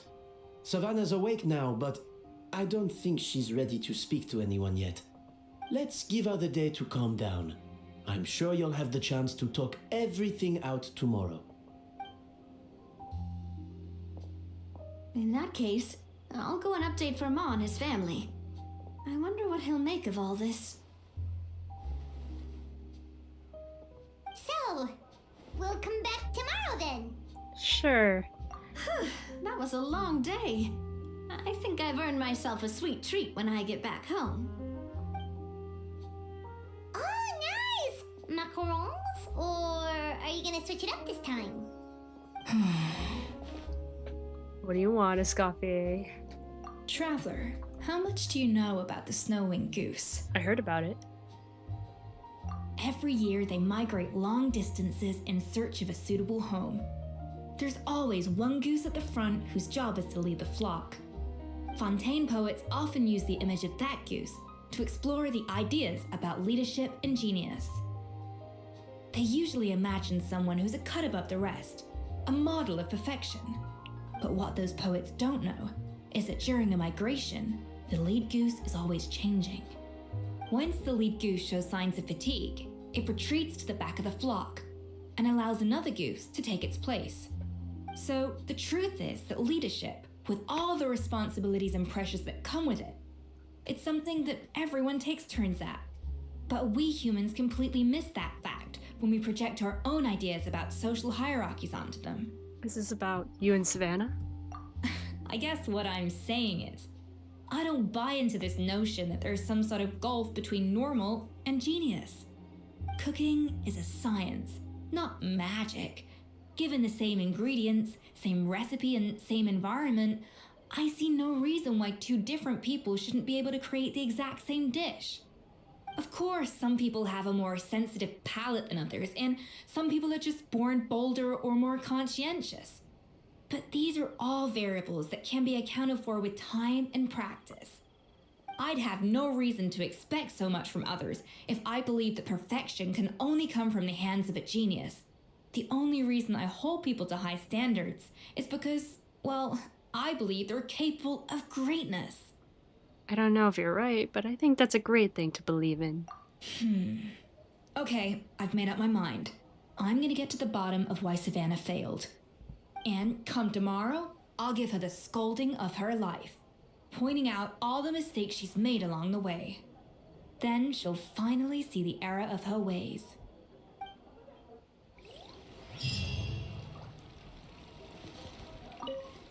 Thank you for your words of encouragement. I'm gonna head to the Hotel de Boer and spend the night investigating. I guess I'll see you tomorrow. Oh, see ya. Genius? Calling someone a genius is just another way of saying I'm too lazy to figure out how I need to improve. It's a defeatist attitude and I won't stand for it.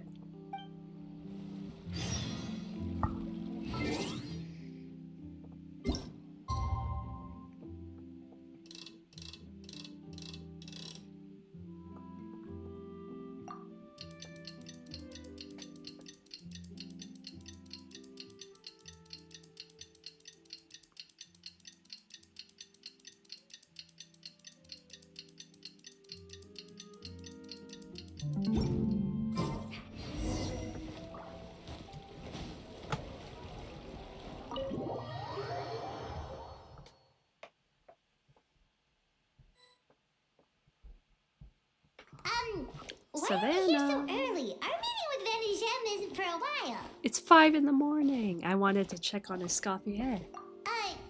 Check on her? Why? What happened? Oh Escoffier, are you alright?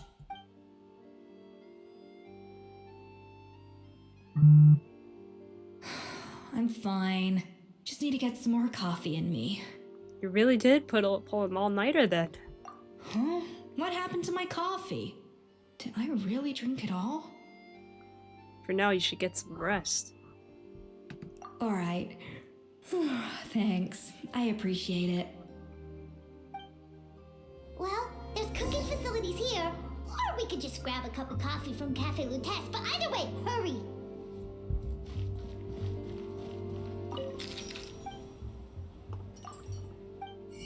Coffee.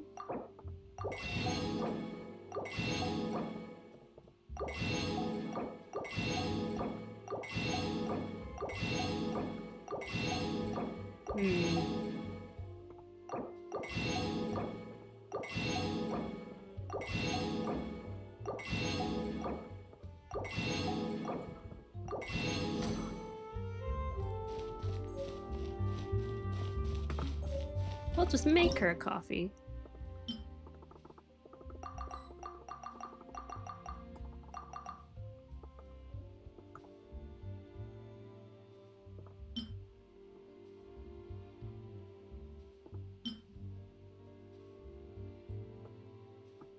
Where's the coffee?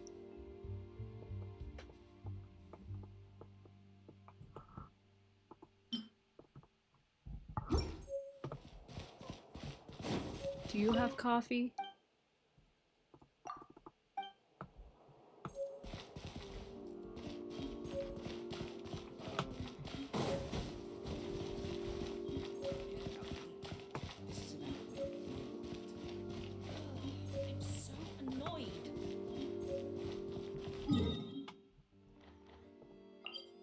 Oh, go here.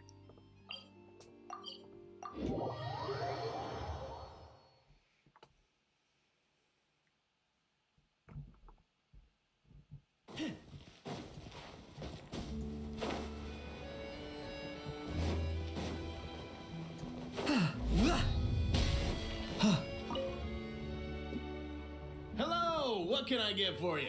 I need coffee. Stat. Sure thing, we're here to go. To go, please. Huh? Oh, I see. First cup of the season. Yeah, I get it. Young people these days do love their little surprises. Aw, not convinced we're on the same page here, but I'm not here to chat. Let's get this coffee to Escoffier.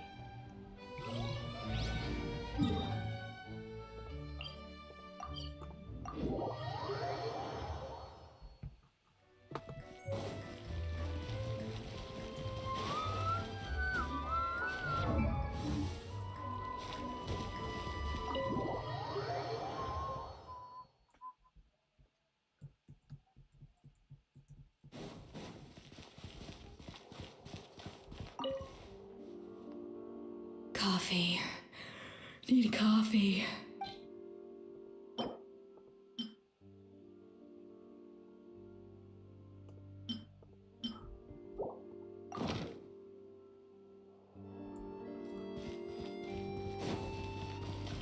How do I get coffee?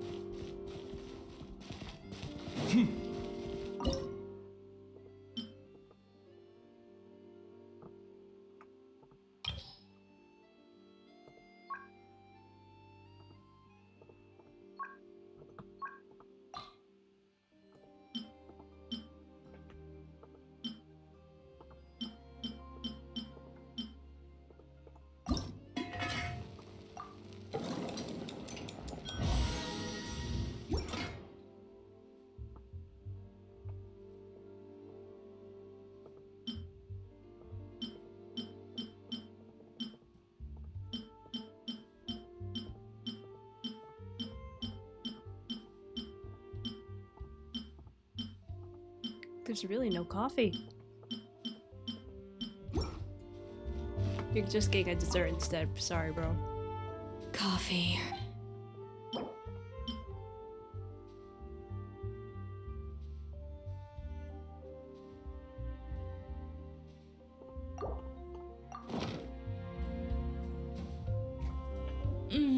Strong, bitter coffee beans. transformed through expert brewing and balanced perfectly with rich, creamy steam milk. Wonderful. I feel much better now. Thank you so much, Traveler and Paimon. Glad to hear it, but make sure to catch up in your sleep when you get the chance. How's the investigation? I think I figured out where the problem lies. Honestly, it's ridiculous. I don't know whether to laugh or cry. And what was the issue? Wait, what investigation? What are you guys talking about?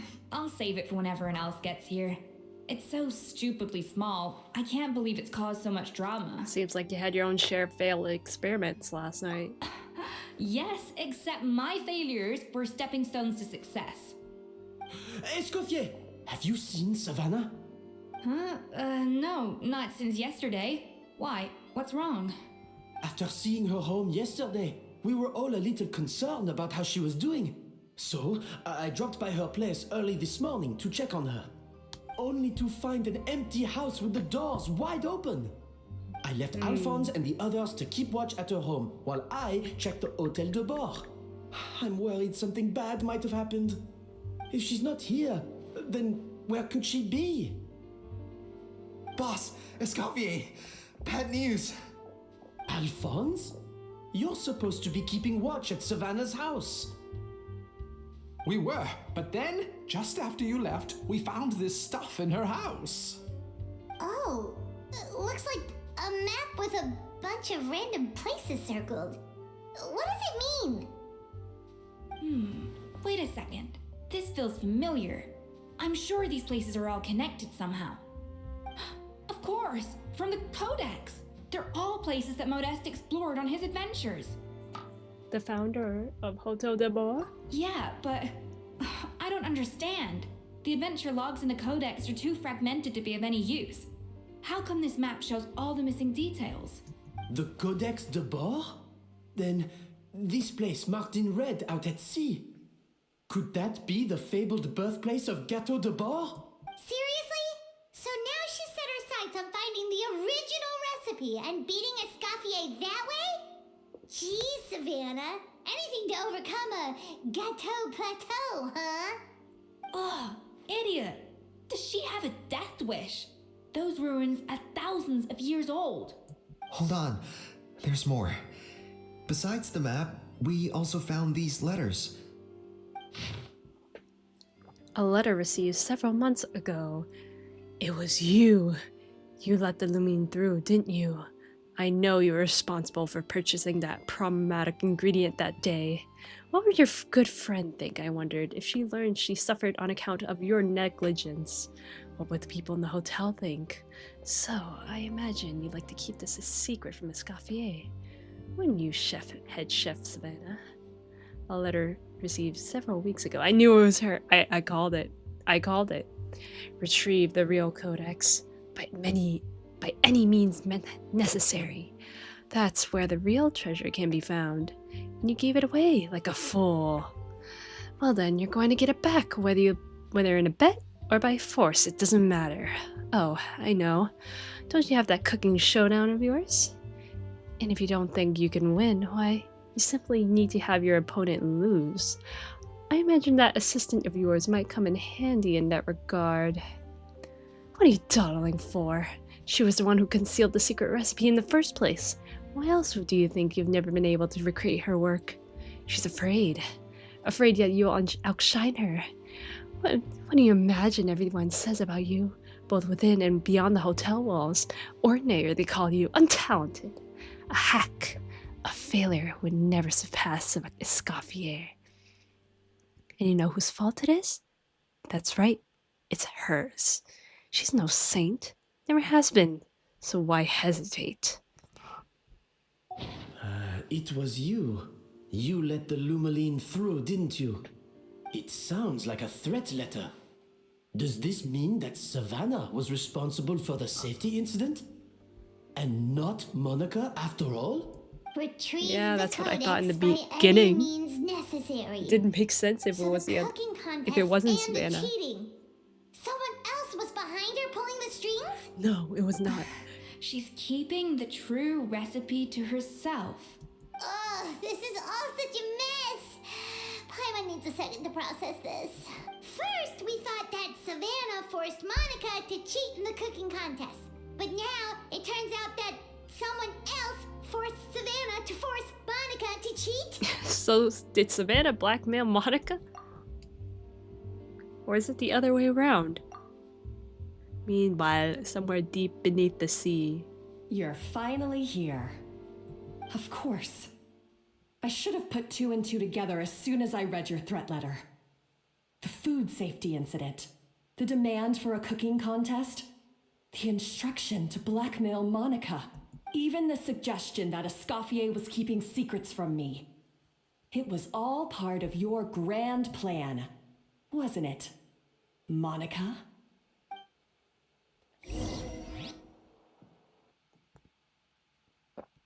Just Monica.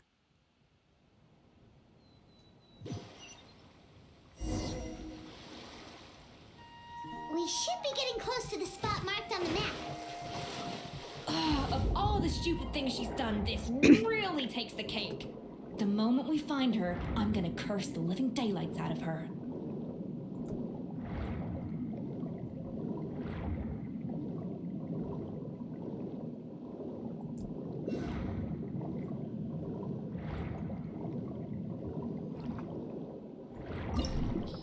Oh my gosh. No! Oh. Whatever. Okay, who do I pick? Let's get to work. Let's get Farina I here. have high hopes for this journey. Make sure to keep up. Yeah, that's good enough.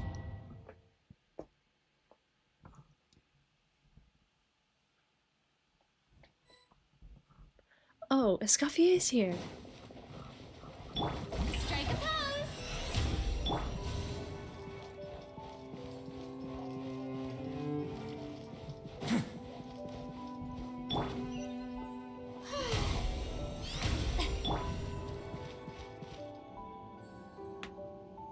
What is this?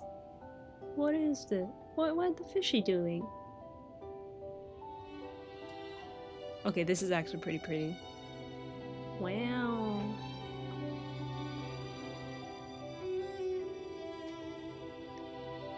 Whoa, this place looks like an underwater restaurant, doesn't it?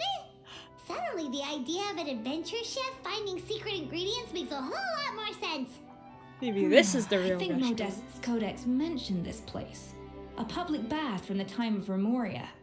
So yeah, definitely the kind of place that would have served food and drinks. Huh? Some blubber beasts have come to join the party? How did they get here?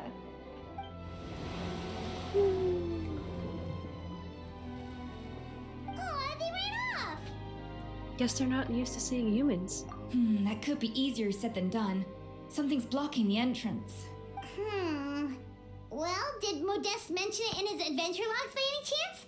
They must have gotten through somehow. Good point. Yes, that's right.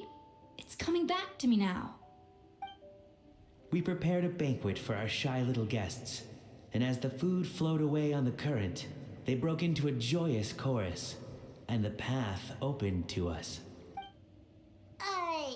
We have to feed the blubber beasts? With what? There's nothing here besides rocks, romaritime flowers, and lumitoile. See, this is why you should always bring snacks.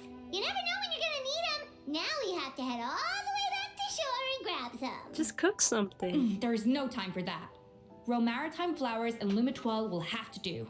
They may not look appetizing to us, but who knows? They could be blubber beast delicacies. Wait, we're seriously gonna try this? You collect the romaritime flowers and the lumitos in the surrounding area.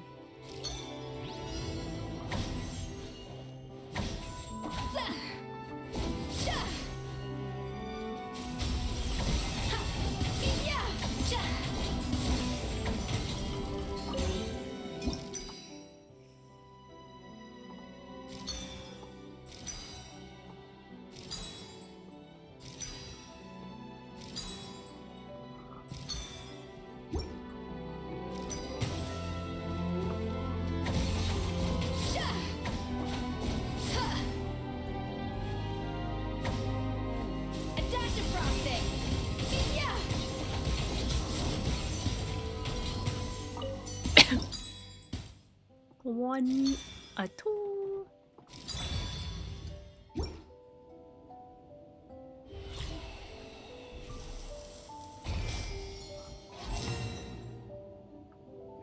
That looks like soup.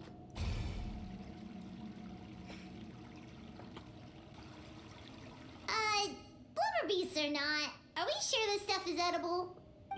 Trust me, they'll love it. More pertinently, how do we actually feed it to them? Oh, Through the good water. question. If we try to put them in the pool, we'll probably just scare them off again, and who knows how long they'll be gone. Yes, we can't afford to wait for them to double back. Oh, what was it that Modeste said again? Something about the food flowing away on the current.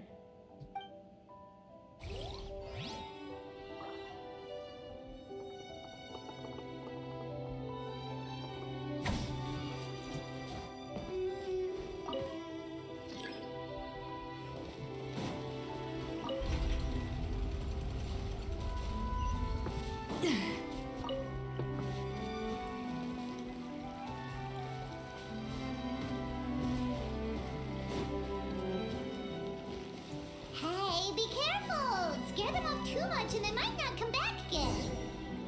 The blubber beast happily scarfs down the food. Wow, it's really singing! It must taste better than Paimon thought!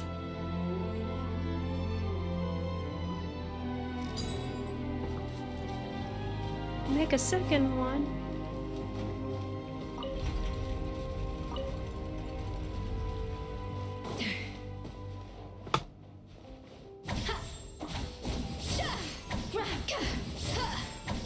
The tracks turned back again. Oh, so annoying.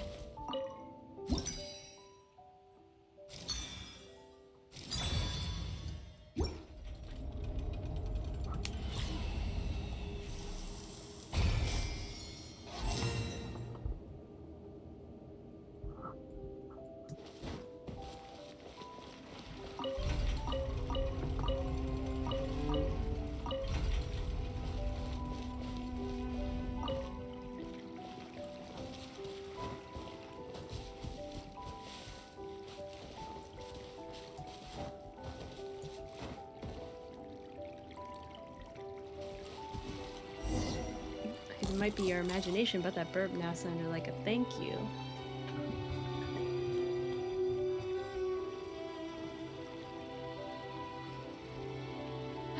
Hey, it's open! Chest!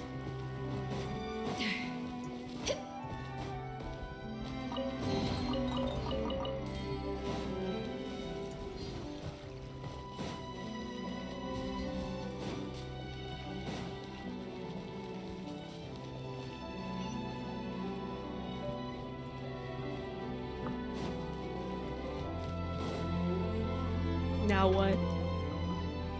Some time ago.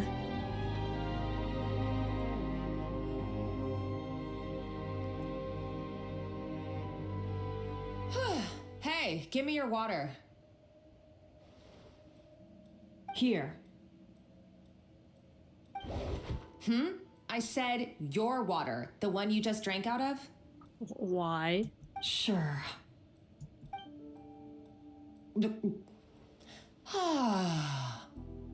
All those years slaving away under Escoffier, and then you. Today, it's finally paying off. Not only have I found the ruin that Savelli kept hidden, but I also get to boss you around like my little lapdog. Hey, go scout ahead for me. If we need to do any more blast tunneling, I want to know where to lay the explosives. Did you not hear me? Get going. Why don't you do it yourself? Oh, when did you learn to fight back? You're always so compliant when I give you instructions by letter. That's because you threatened to expose me for the Lumiline incident. I swear, if I'd known what you were planning, I'd never have... Don't be so self-righteous. Admit it, you've always been jealous of Escoffier. That's why you lapped up everything I told you. You were terrified of her finding out about your part in the Lumiline incident, and you resented the way her reputation hung over you. So you jumped at the chance to convince yourself that she was the villain. That she deliberately hid her secret recipes from you just to hold you back.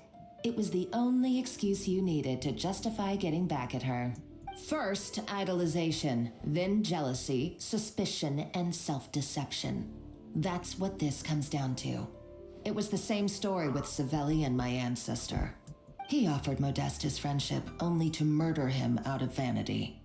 He promised to explore the world with him, only to later destroy all records of their adventures. It's a miracle I even found this place. You have no idea the countless hours I spent piecing it all together. So you see, you're no better than Savelli. If you can't beat him, betray him, right? I am no Savelli, nor will I ever be. Oh, put a lid on it. You really think you can absolve yourself of your vindictive and jealous behavior now? Just because you finally realize that Escoffier never kept any secrets from you? You didn't show any remorse when she left, or in the cooking contest. Why start now? You have no right to redemption. I mean, she didn't kill anyone, Right. so... I don't deserve her forgiveness. But I am done being bullied into submission by you! Slap her. Ooh, feisty. But you should watch your tone. Talking to me like that could get you in big trouble. I somehow doubt that. Since I poisoned both our water bottles. What? Ever since I learned the truth, I've been biding my time, waiting for this moment. You've played me like a fiddle for so long, and now this is payback! But you drank it too. Exactly. It's what we both deserve. This is the price we must pay for betraying Escoffier. You'll die here with me, Monica! You.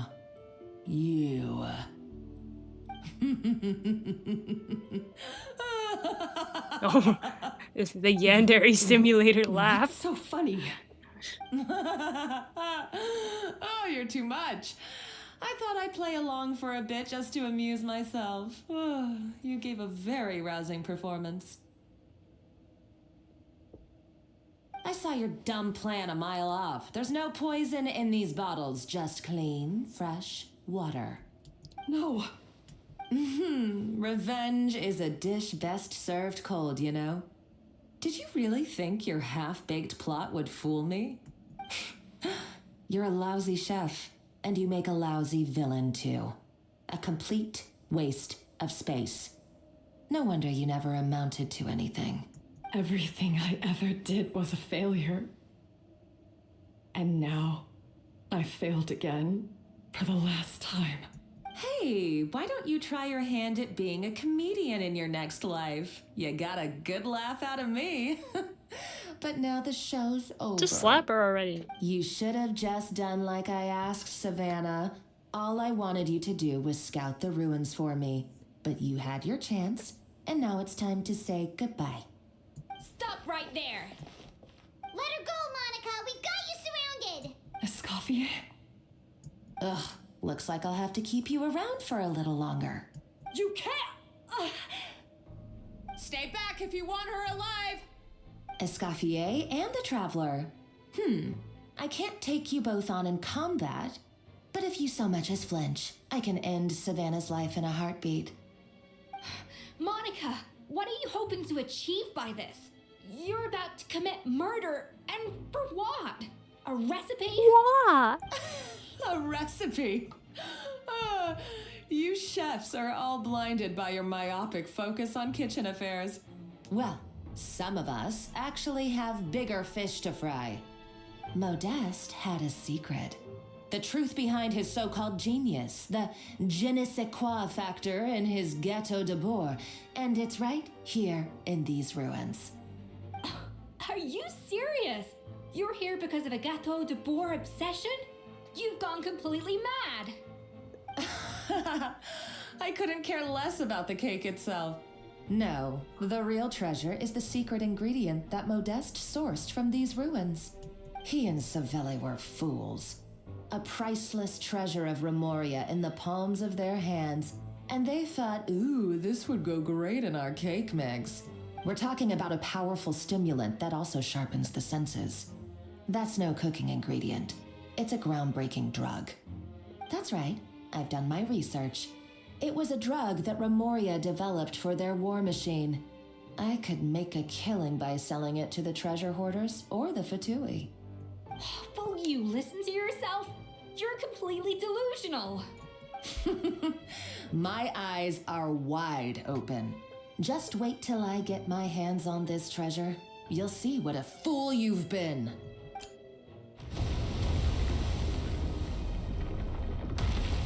What did you do? What's that sound? What did you do? Just when I thought she couldn't get any crazier. She's lucky the whole place didn't collapse. Seems like she escaped in the commotion. Uh-oh. Savannah's going too. Monica must have taken her. Oh, what a coward. She's only taken her hostage because she knows that she's no match for you. Well, there's one piece of good news. That's true. Even if she finds the treasure, she'll need Savannah alive if she wants to get out of here in one piece. Oh, well, our path's been blocked, so let's look for another route. At least she didn't say route. The water looks pretty deep here. Maybe it leads somewhere.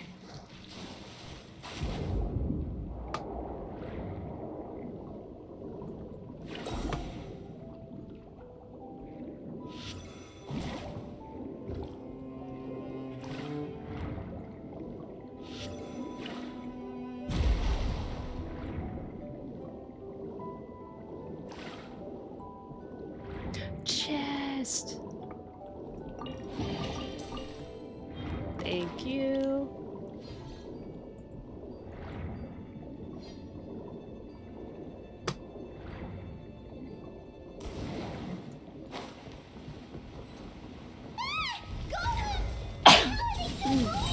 Sorry. You were probably awakened by the explosion just now. Alright, Night Skills 101. Time for some rough chopping. Time to shine. Into the wind. As one with wind and cloud. One with nature.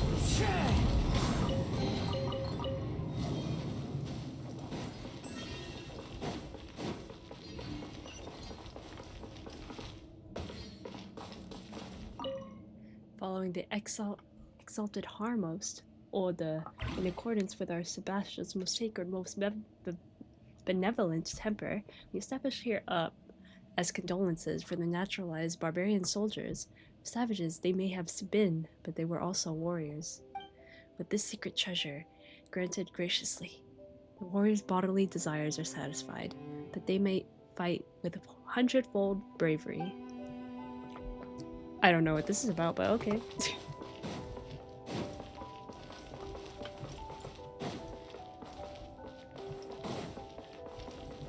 This again. Another door?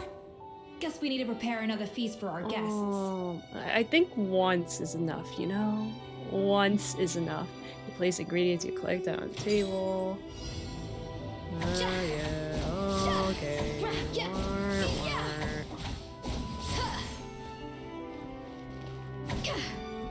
A little of this boosh.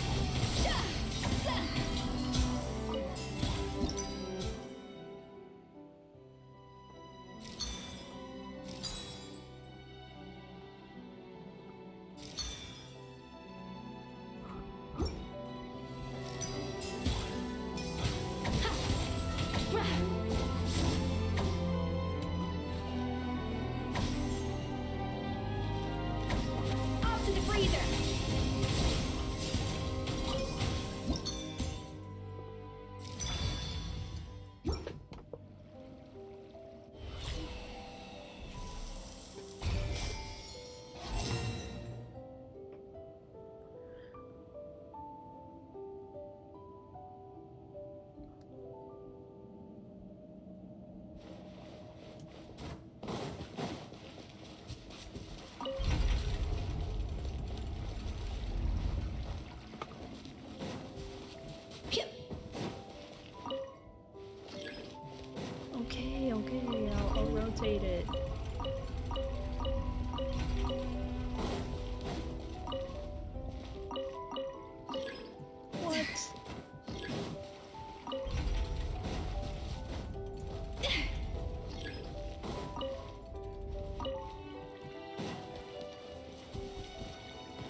much and they might not come back again.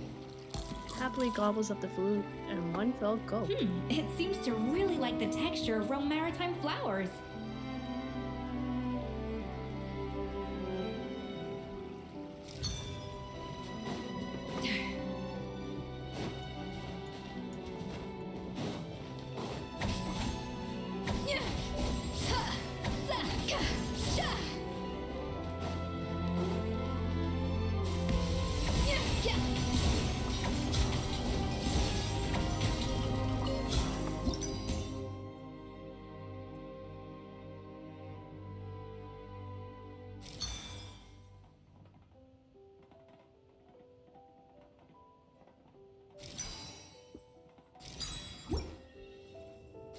More red. More blue.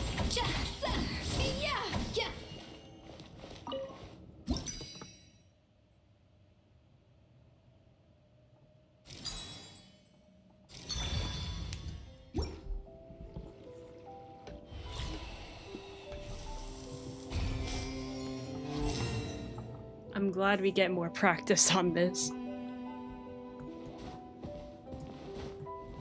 Okay. This way, right?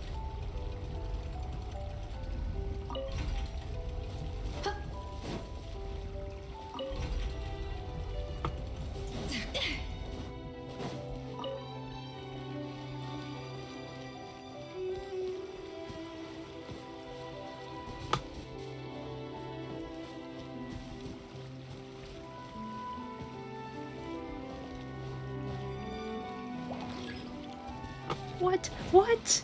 No. Stop! Stop! The wind knows me. Stay clear.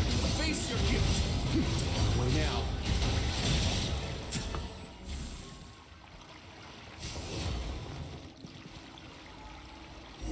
The Bumblebee attacks the food with ferocity that puts Paimon to shame.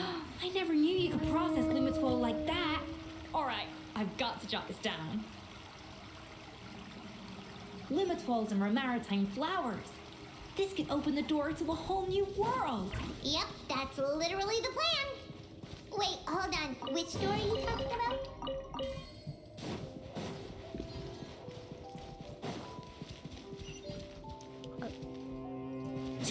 Anything here? Nothing. What's the point?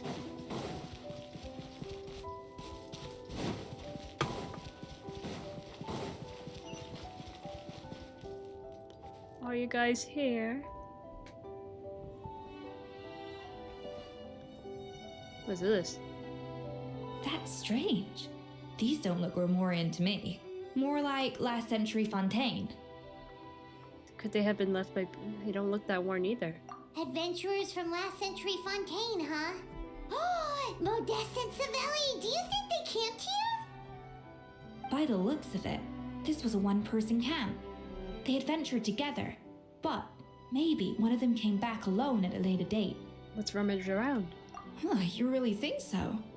Trust our adventurers' instincts. We're pros at this stuff, just like you're a pro in the kitchen. Well, I'm a pro at least. Okay, well, the Traveler has more adventuring experience overall, but Paimon's definitely a pro rummager from all those treasure chests. And bingo, I found it. Darn it! Paimon was just about to show off her rummaging skills. Huh, no kidding. Are all adventurers so obsessed with journaling? I mean, I guess I take a lot of notes when I'm cooking as well, but I thought that was just me. Anyway, let's find out who was here. It's been years since I've last visited these ruins. It's exactly the way I remember it. This place probably hasn't changed in millennia. Sadly, up above, on dry land, everything has changed. The treasure of Remoria. That's what we used to call it. Modeste was right about its potential. It turned Gâteau de Bourg into a national sensation. Our limited stock of the substance meant that the gâteau could only be produced on a small scale. But this only drove up the popularity all the more. Modeste was right about that too. He predicted all of it. He was praised as a genius, while I as the one person who'd ever disagreed with him, was labeled a talentless fool. Modeste tried his best to console me, but I knew better than anyone just how great the gulf was between us. Our conversations grew scarce, and we saw less and less of each other. I didn't fight it. He had new friends and a career of his own. Why invite further disdain by inserting myself where I did not belong? I told myself that maybe one day, when I finally created a masterpiece of my own, I'd be able to face him without shame. Or maybe one day, when I've put these feelings of self-loathing behind me, I'd be able to ask him with a smile on my face, how about we go on one more adventure, for old time's sake? Unfortunately, that day will never come. So it was Savelli. From the sounds of it, he came back after Modeste had already died. That who did it? I always thought it was just a legend. But if it's true, then this must be the place where they found their secret ingredient, the birthplace of Gateau de Boer. In that case, what does that say about the death of Modeste? If it's all true, maybe Savelli really did have something to do with it. Let's keep reading. The taste of Gateau de Boer has changed. Modeste was convinced of this, even though everyone swore they couldn't tell.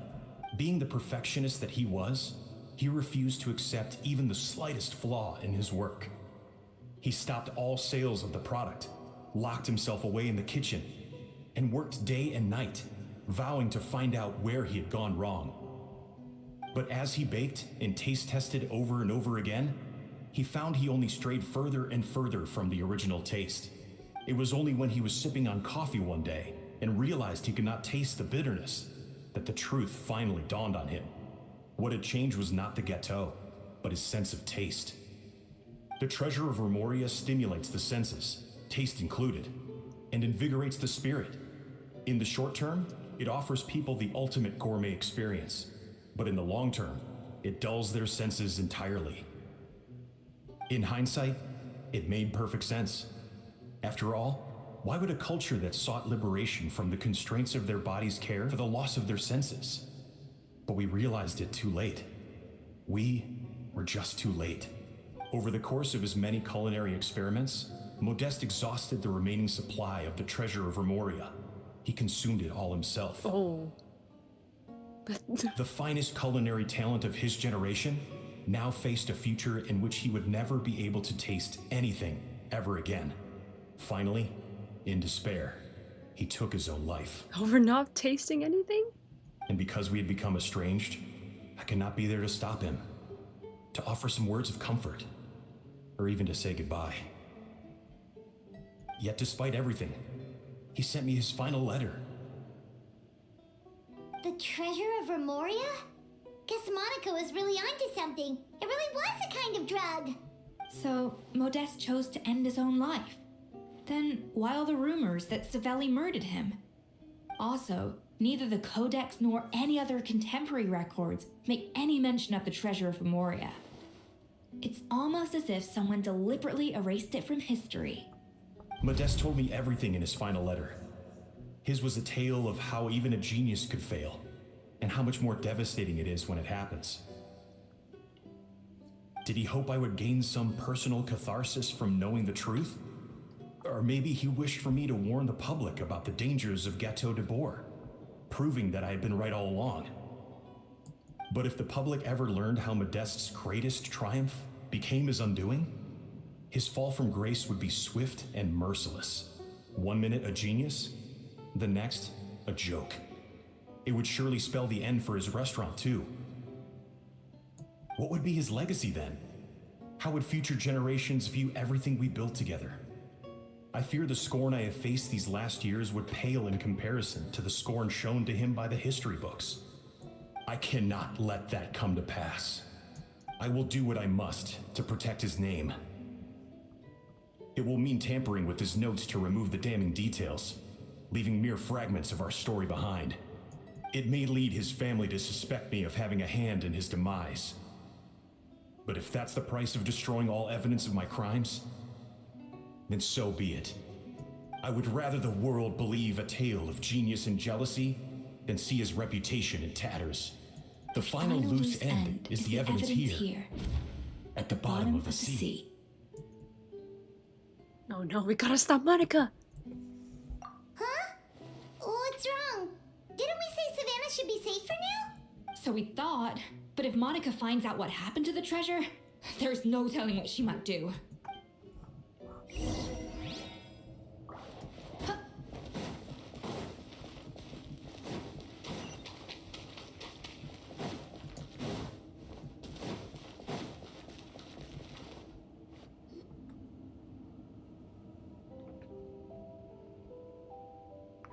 Did she kill her?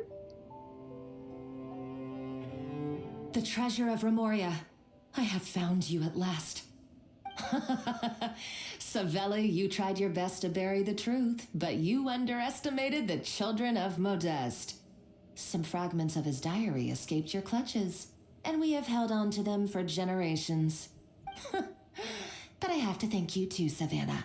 Without your help retrieving the codex, and with it the last piece of the puzzle, I may never have found this place. But now, finally, the secret to Remoria's military might is That within knight is my gonna grasp. wake up. The treasure of Remoria is mine! Knights, wake up. It's empty. Well, It's empty? Monica? Oh, we were seconds too late. Escoffier? What's the deal with that jar? Savelli's final act! He wanted to conceal the secret of the treasure forevermore and make sure it would never harm anyone again. So he came here after his friend's death and destroyed every last shred that remained. This can't be happening. All the years I spent piecing together the truth, all my painstaking planning, all that for an empty jar? Monica, don't do anything stupid. This ruin is more dangerous than you realize. Oh, shut your pie hole! uh-oh. Praise be to Lord Remus. Of course. You barbarian shall be slain. Kill her off. She's a nutcase! A liability to herself and everyone else! We just let her die? It's up to us to clean up the mess she's made. Take these golems out!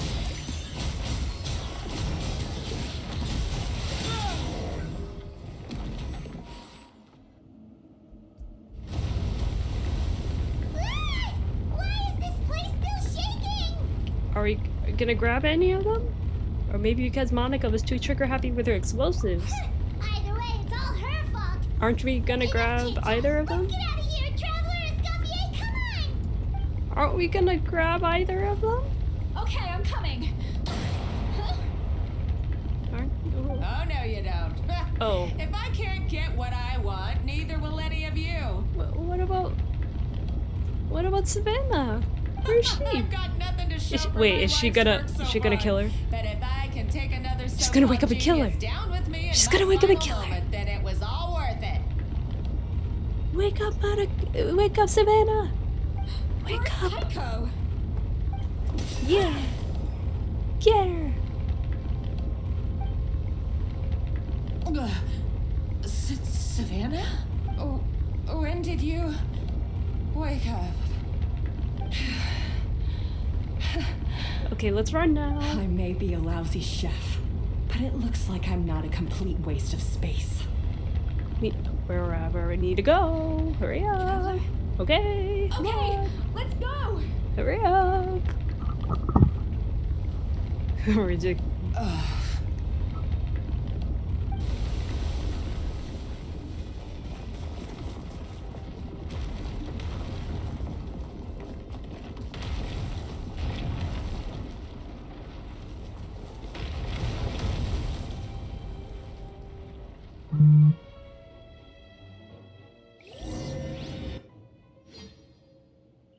And Monica died.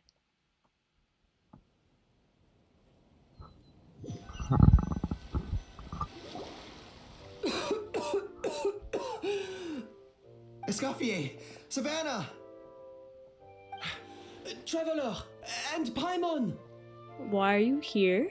Venejem, what are you all doing here? What did you expect us to do? Stay at the restaurant and sit on our merry derrieres? While the Traveler and Escoffier were out here risking their lives? We had to do something, even though that something ended up being, well, waiting for you here instead. Oh my gosh. I don't deserve any of you. And I certainly don't deserve to be your head chef. It was my fault Escoffier had to leave. Then I couldn't live up to her standards. I acted like a tyrant in the kitchen. And now I almost got myself killed. Well, you got Come Monica back, killed. Escoffier.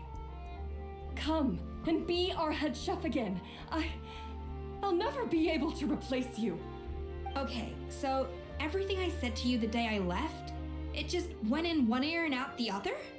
Huh? Sorry, I was kinda in my own head at the time. All I could think about was the Lumiline situation. What was it you said again? Forget it. It doesn't matter. Anyway, I didn't leave this job because of you. And you're not nearly as awful a chef as you think. If you were that bad, why would all your staff show up here for you? Escoffier's right. Sure, you nitpick our work and get us to do things over a lot, but when it comes down to it, you're the one who's always doing whatever it takes to make sure the customers get served on time, every time. Things were pretty rough after Escoffier left, and Savannah's the only reason we've been able to make it through. Our customers know that Escoffier doesn't work for us anymore. But the fact is, they keep coming back. If that's not an endorsement of your work, I don't know what is. At the end of the day, we're all human, and we all make mistakes. All we can do is recognize where we get it wrong and do our best to improve.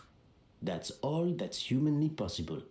No, I get what you're saying, but what I did to Firmin and to Escoffier, it's unforgivable. Well, about that, there's someone else here to see you, Chef. And it's Monica. It's been a while, Chef Savannah. Firmin? I'm so sorry. I put far too much pressure on you, and the way I stubbornly refused to go and see you after you fell ill. There's no excuse, but I'm too late, aren't I? The damage is done. I heard that you can't even hold a kitchen knife anymore. Actually, I think I'm going to be just fine. Huh? We thought Firmin's problem was purely psychological in nature. But after the threat letter came to light, it got Firmin thinking. And then he remembered the tea that Monica used to give him every night. And as it turns out, she was lacing it with Lumiline the whole time. Why him in particular? Doesn't that cause nerve damage? It can. High doses pose a risk of serious nervous and sensory complications. But if you calculate the dosage carefully, you can control the extent of its effects. A small dose might simply make a person more emotional, whether that means more fragile or more hot-tempered. No wonder it seemed like you'd lost your edge. I asked my friends at the Fontaine Research Institute about it. They said that with the low dose I was taking, the risks are pretty small. They also fixed me up with some meds and said I should recover in no time. You're already sounding a lot more confident. Well, that's what happens when you give someone a little bit of hope to cling on to. There's more. We believe that Firmin was likely not Monica's only victim. You mean she poisoned me too? Oh, so that's why Savannah's been so irritable this whole time. Let's not be too quick to blame everything on the Lumiline. That stuff can only amplify what's already there. So tasty food will seem like the most delicious thing in the world, while food you don't particularly care for will become utterly revolting. So you better make sure you reflect on your behavior and apologize to every single person you've wronged. Yeah, apologize to me. I will. Hey, I'm right here. I'm sorry. there's still one question that's really bugging me. Why is it that no matter what I do, my Gâteau de Bourg never tastes the same as yours? Is it just... I mean, is it because you're a genius and I'm not? No. It's because the heating element in your oven is broken, you silly goose. What? Is that it? I felt like something was off during the cooking contest. Once I got around to checking all the equipment, I noticed it right away. There was a half-degree discrepancy between the temperature setting Not and the right actual away. temperature. All the ovens in the whole kitchen had the same problem, which confused me at the time, but by this point, it's pretty obvious that Monica must have tampered with them. I would have figured it out the day of the bake-off, since the issue affected both our teams. But of course, Monica sabotaged mine so that could never happen. No. I spent so long trying to find out where I was going wrong, and then you pinpoint the problem in just one night? It all comes back to one simple, undeniable truth. You're a genius. And I'm just plain old Savannah. You just didn't see it, bro. Oh, cut it out! Stop the woe is me act for a second and just think. I came up with this recipe. You don't think that might have something to do with it? Do you know how long I spent perfecting my Gâteau de Bourg? 3 years! 3 whole years! I know this dish inside out, back to front and upside down. And you've been head chef now for what? 6 months? What? If that? A couple hundred failed attempts, and you're gonna throw in the kitchen towel and declare you'll never be successful because you're not a genius. You clearly have no idea how many kitchen failures I've had under my belt, or just how long it took me to finally get my recipe to a level I was satisfied with. Genius or not, everyone makes mistakes. Modeste did, Savelli did, everyone does. You're only a lousy chef if you don't face up to your mistakes, learn from them, and then keep chipping away until you crack the problem once and for all. Surely you haven't forgotten all that. You were no lousy chef back when I handed you the reins. I haven't forgotten. And I'll make sure I never do. That's our head chef. Haha! Sounds like we won't need another changing of the guard in the Hotel de Bord kitchen anytime soon. Huzzah! Aw, what a perfect ending to a crazy journey. Look how happy everyone is. So you got your mojo back now? Yeah. Thanks to you, Escoffier. In fact, no. Thanks to all of you. Aw, friends again. So nice to see them finally settle their beef. Maybe not all their beef. Good. So now that's out of the way. Where's Monica? It's time for payback. You cheated in our last bake-off, and I demand a rematch right now. She's petty. But that was mostly Monica's fault, wasn't it? Still cheating though. Right. And also, does it have to be right now? Savannah's only just got her mojo back. She saved her, so she wants a cooking competition. That's what she gets. No excuses. This is a cooking contest between 2 top chefs, and nothing will stand in its way. So grab your spatula and get ready, because this rematch is She's happening petty. today. Right now, She's so petty.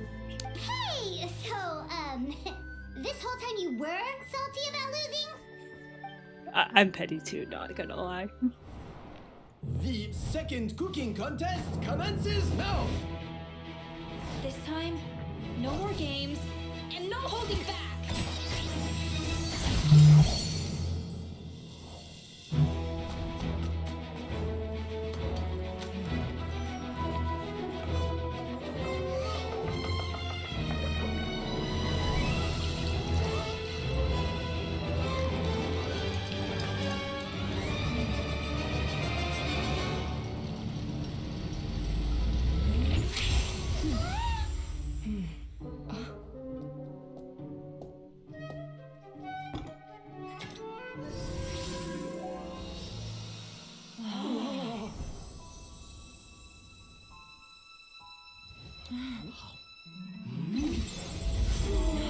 Oh my god. Kill myself. What is this, Food Wars? Ooh, with the tootie! I feel like I don't have the right to be here. Hey, what are you so afraid of? You can't unbake it now. And if you don't serve it, then good or bad, you'll never find out how to improve. If you're too scared to fail, you'll never know what real success tastes like. So? Embrace your failure. Taste it. Digest it. That's the way to success. I don't know. Sounds like it's easier said than done. I'll do it.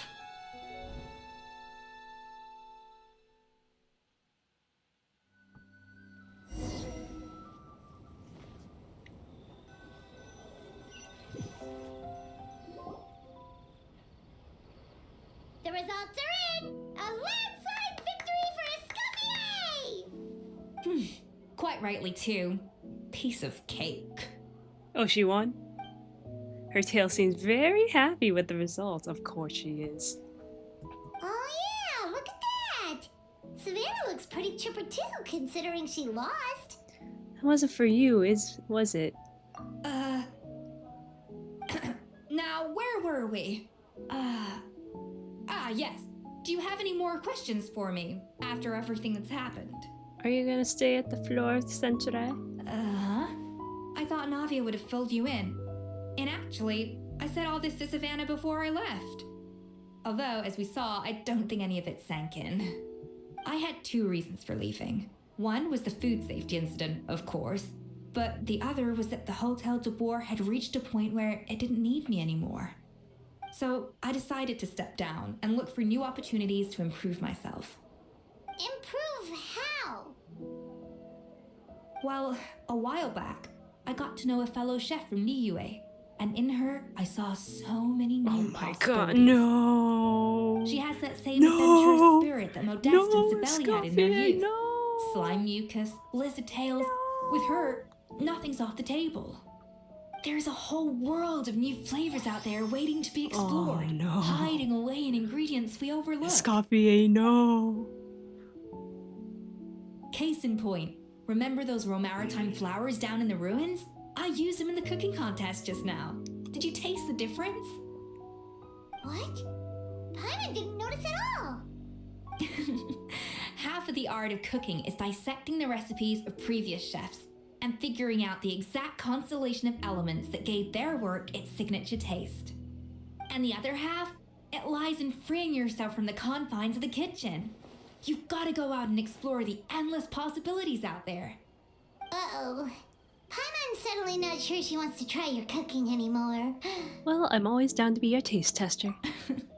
Don't worry, it's not going to be a free-for-all like in Modeste's time. Before I put anything into my food, I'll obviously do my research, make sure it doesn't contain any harmful substances. In the meantime, take this. It's a recipe for Petit Gâteau de Boer revised version. I tweaked it to suit your needs as busy adventurers. Hope you enjoy, and remember, feedback is always welcome. All right! So, do you ever see yourself returning to Hotel de Boer? Oh, of course. I've already promised Vanishem that I'll come back every once in a while to make sure the quality of the food remains at an acceptable level. Go look to Savannah, I guess. You know, Paimon's still a little disappointed that we never got to see the treasure of Remoria. Surely Monica wouldn't have gotten drawn in so deeply if it wasn't for all the mystery surrounding the original Gâteau de Boer. She practically dedicated her life to finding the lost pieces of Modeste's diary. Then went to all that trouble to infiltrate the Hotel de Boer. And in the end, it was all for nothing. She sold her soul for a dream, then had a rude awakening. Since you mentioned the treasure, between Modeste's writings and what we saw in those ruins, I think I may have figured out the truth. The so-called treasure of Remoria was most likely a substance that the Remorians extracted from Lumitoiles, better known to us as Lumiline. Oh, well, yeah. So then, why all the hype back in the early days of Gâteau de Boer? I thought we figured that out already. It was a very different era. We could barely even refine Okay. sugar back then. So desserts were very much in their infancy. In a world of bland food, it's no wonder that the first thing to really excite people's taste buds took the I world thought they by were the storm. same thing, and they are the same And as thing. for Why the are we lulali, it may restating well that? have been somewhat Okay. valuable in ancient times. But these days, it's just another drug from the Fontaine Research Institute. Even if Savelli hadn't destroyed it all, I doubt it would be worth that much these days. Oh, she kind of killed herself for There nothing. was nothing in those ruins but worthless junk. Feels strange to say So- it, but Paimon almost feels sorry for Monica. She sacrificed it. So she died for nothing. Yes, Paimon. Poor Monica. Hey! Hi, Navia. Huh? Navia? You just got back from that underwater ruin, right? Well, check it out. They ran a special issue. Did you see anything like this down there? Freshly unearthed from the ruins of Rumoria. A magnificent jar thought to be over 1,000 years old. Experts say it has immense artistic and historical value. It could be worth an absolute fortune. Wait, isn't that the jar they used to hold the treasure? If only it was still in one piece. Some butterfingers must have dropped it or something. Ugh, it's such a shame. Treasure above. Oh, quest completed. Well, no, that wasn't that bad. I thought it'd be worse. Is it bad that I thought it'd be worse? It was actually okay for a character quest.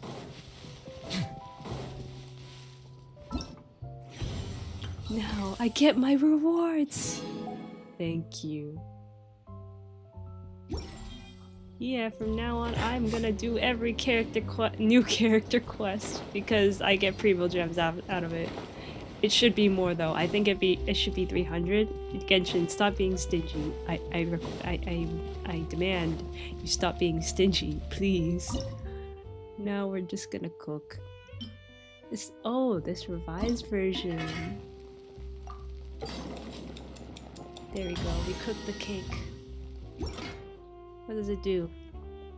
Oh, it just boosts your attack. Okay. Oh, that was a good quest. Not my favorite, but pretty good. It was better than what I expected. I'm surprised they actually. Okay, I know Genshin quests are known to focus on the NPCs rather than the actual character in the character quest, but this one surprisingly actually focused on the character a bit more, and I'm happy. I'm satisfied, but I need to compare it with other quests that I haven't played still. I only played the Shao and Albedo quest, and that's all I cared about. But it did do a better job on focusing on the character itself. So, solid 6 out of 10. As Escoffier said. Anyways, I'm probably gonna end stream now. It's like 4 in the morning. I'm tired. I don't know. I'm probably gonna stream sometime next week. Hopefully not at a late time. Hopefully maybe after 11 p.m. PST, but we'll see. I don't have that much to do now. So I might... trying to think. What's next? Maybe I'll just leave it up to you guys to do a poll. I'm trying to think, what am I behind on? I'll let you guys vote for it when I put the poll out. But yeah. That's about it. And I'll see you guys later, and enjoy some good food if breakfast is gonna come soon for me. Wait a minute. I don't eat breakfast. Okay, bye.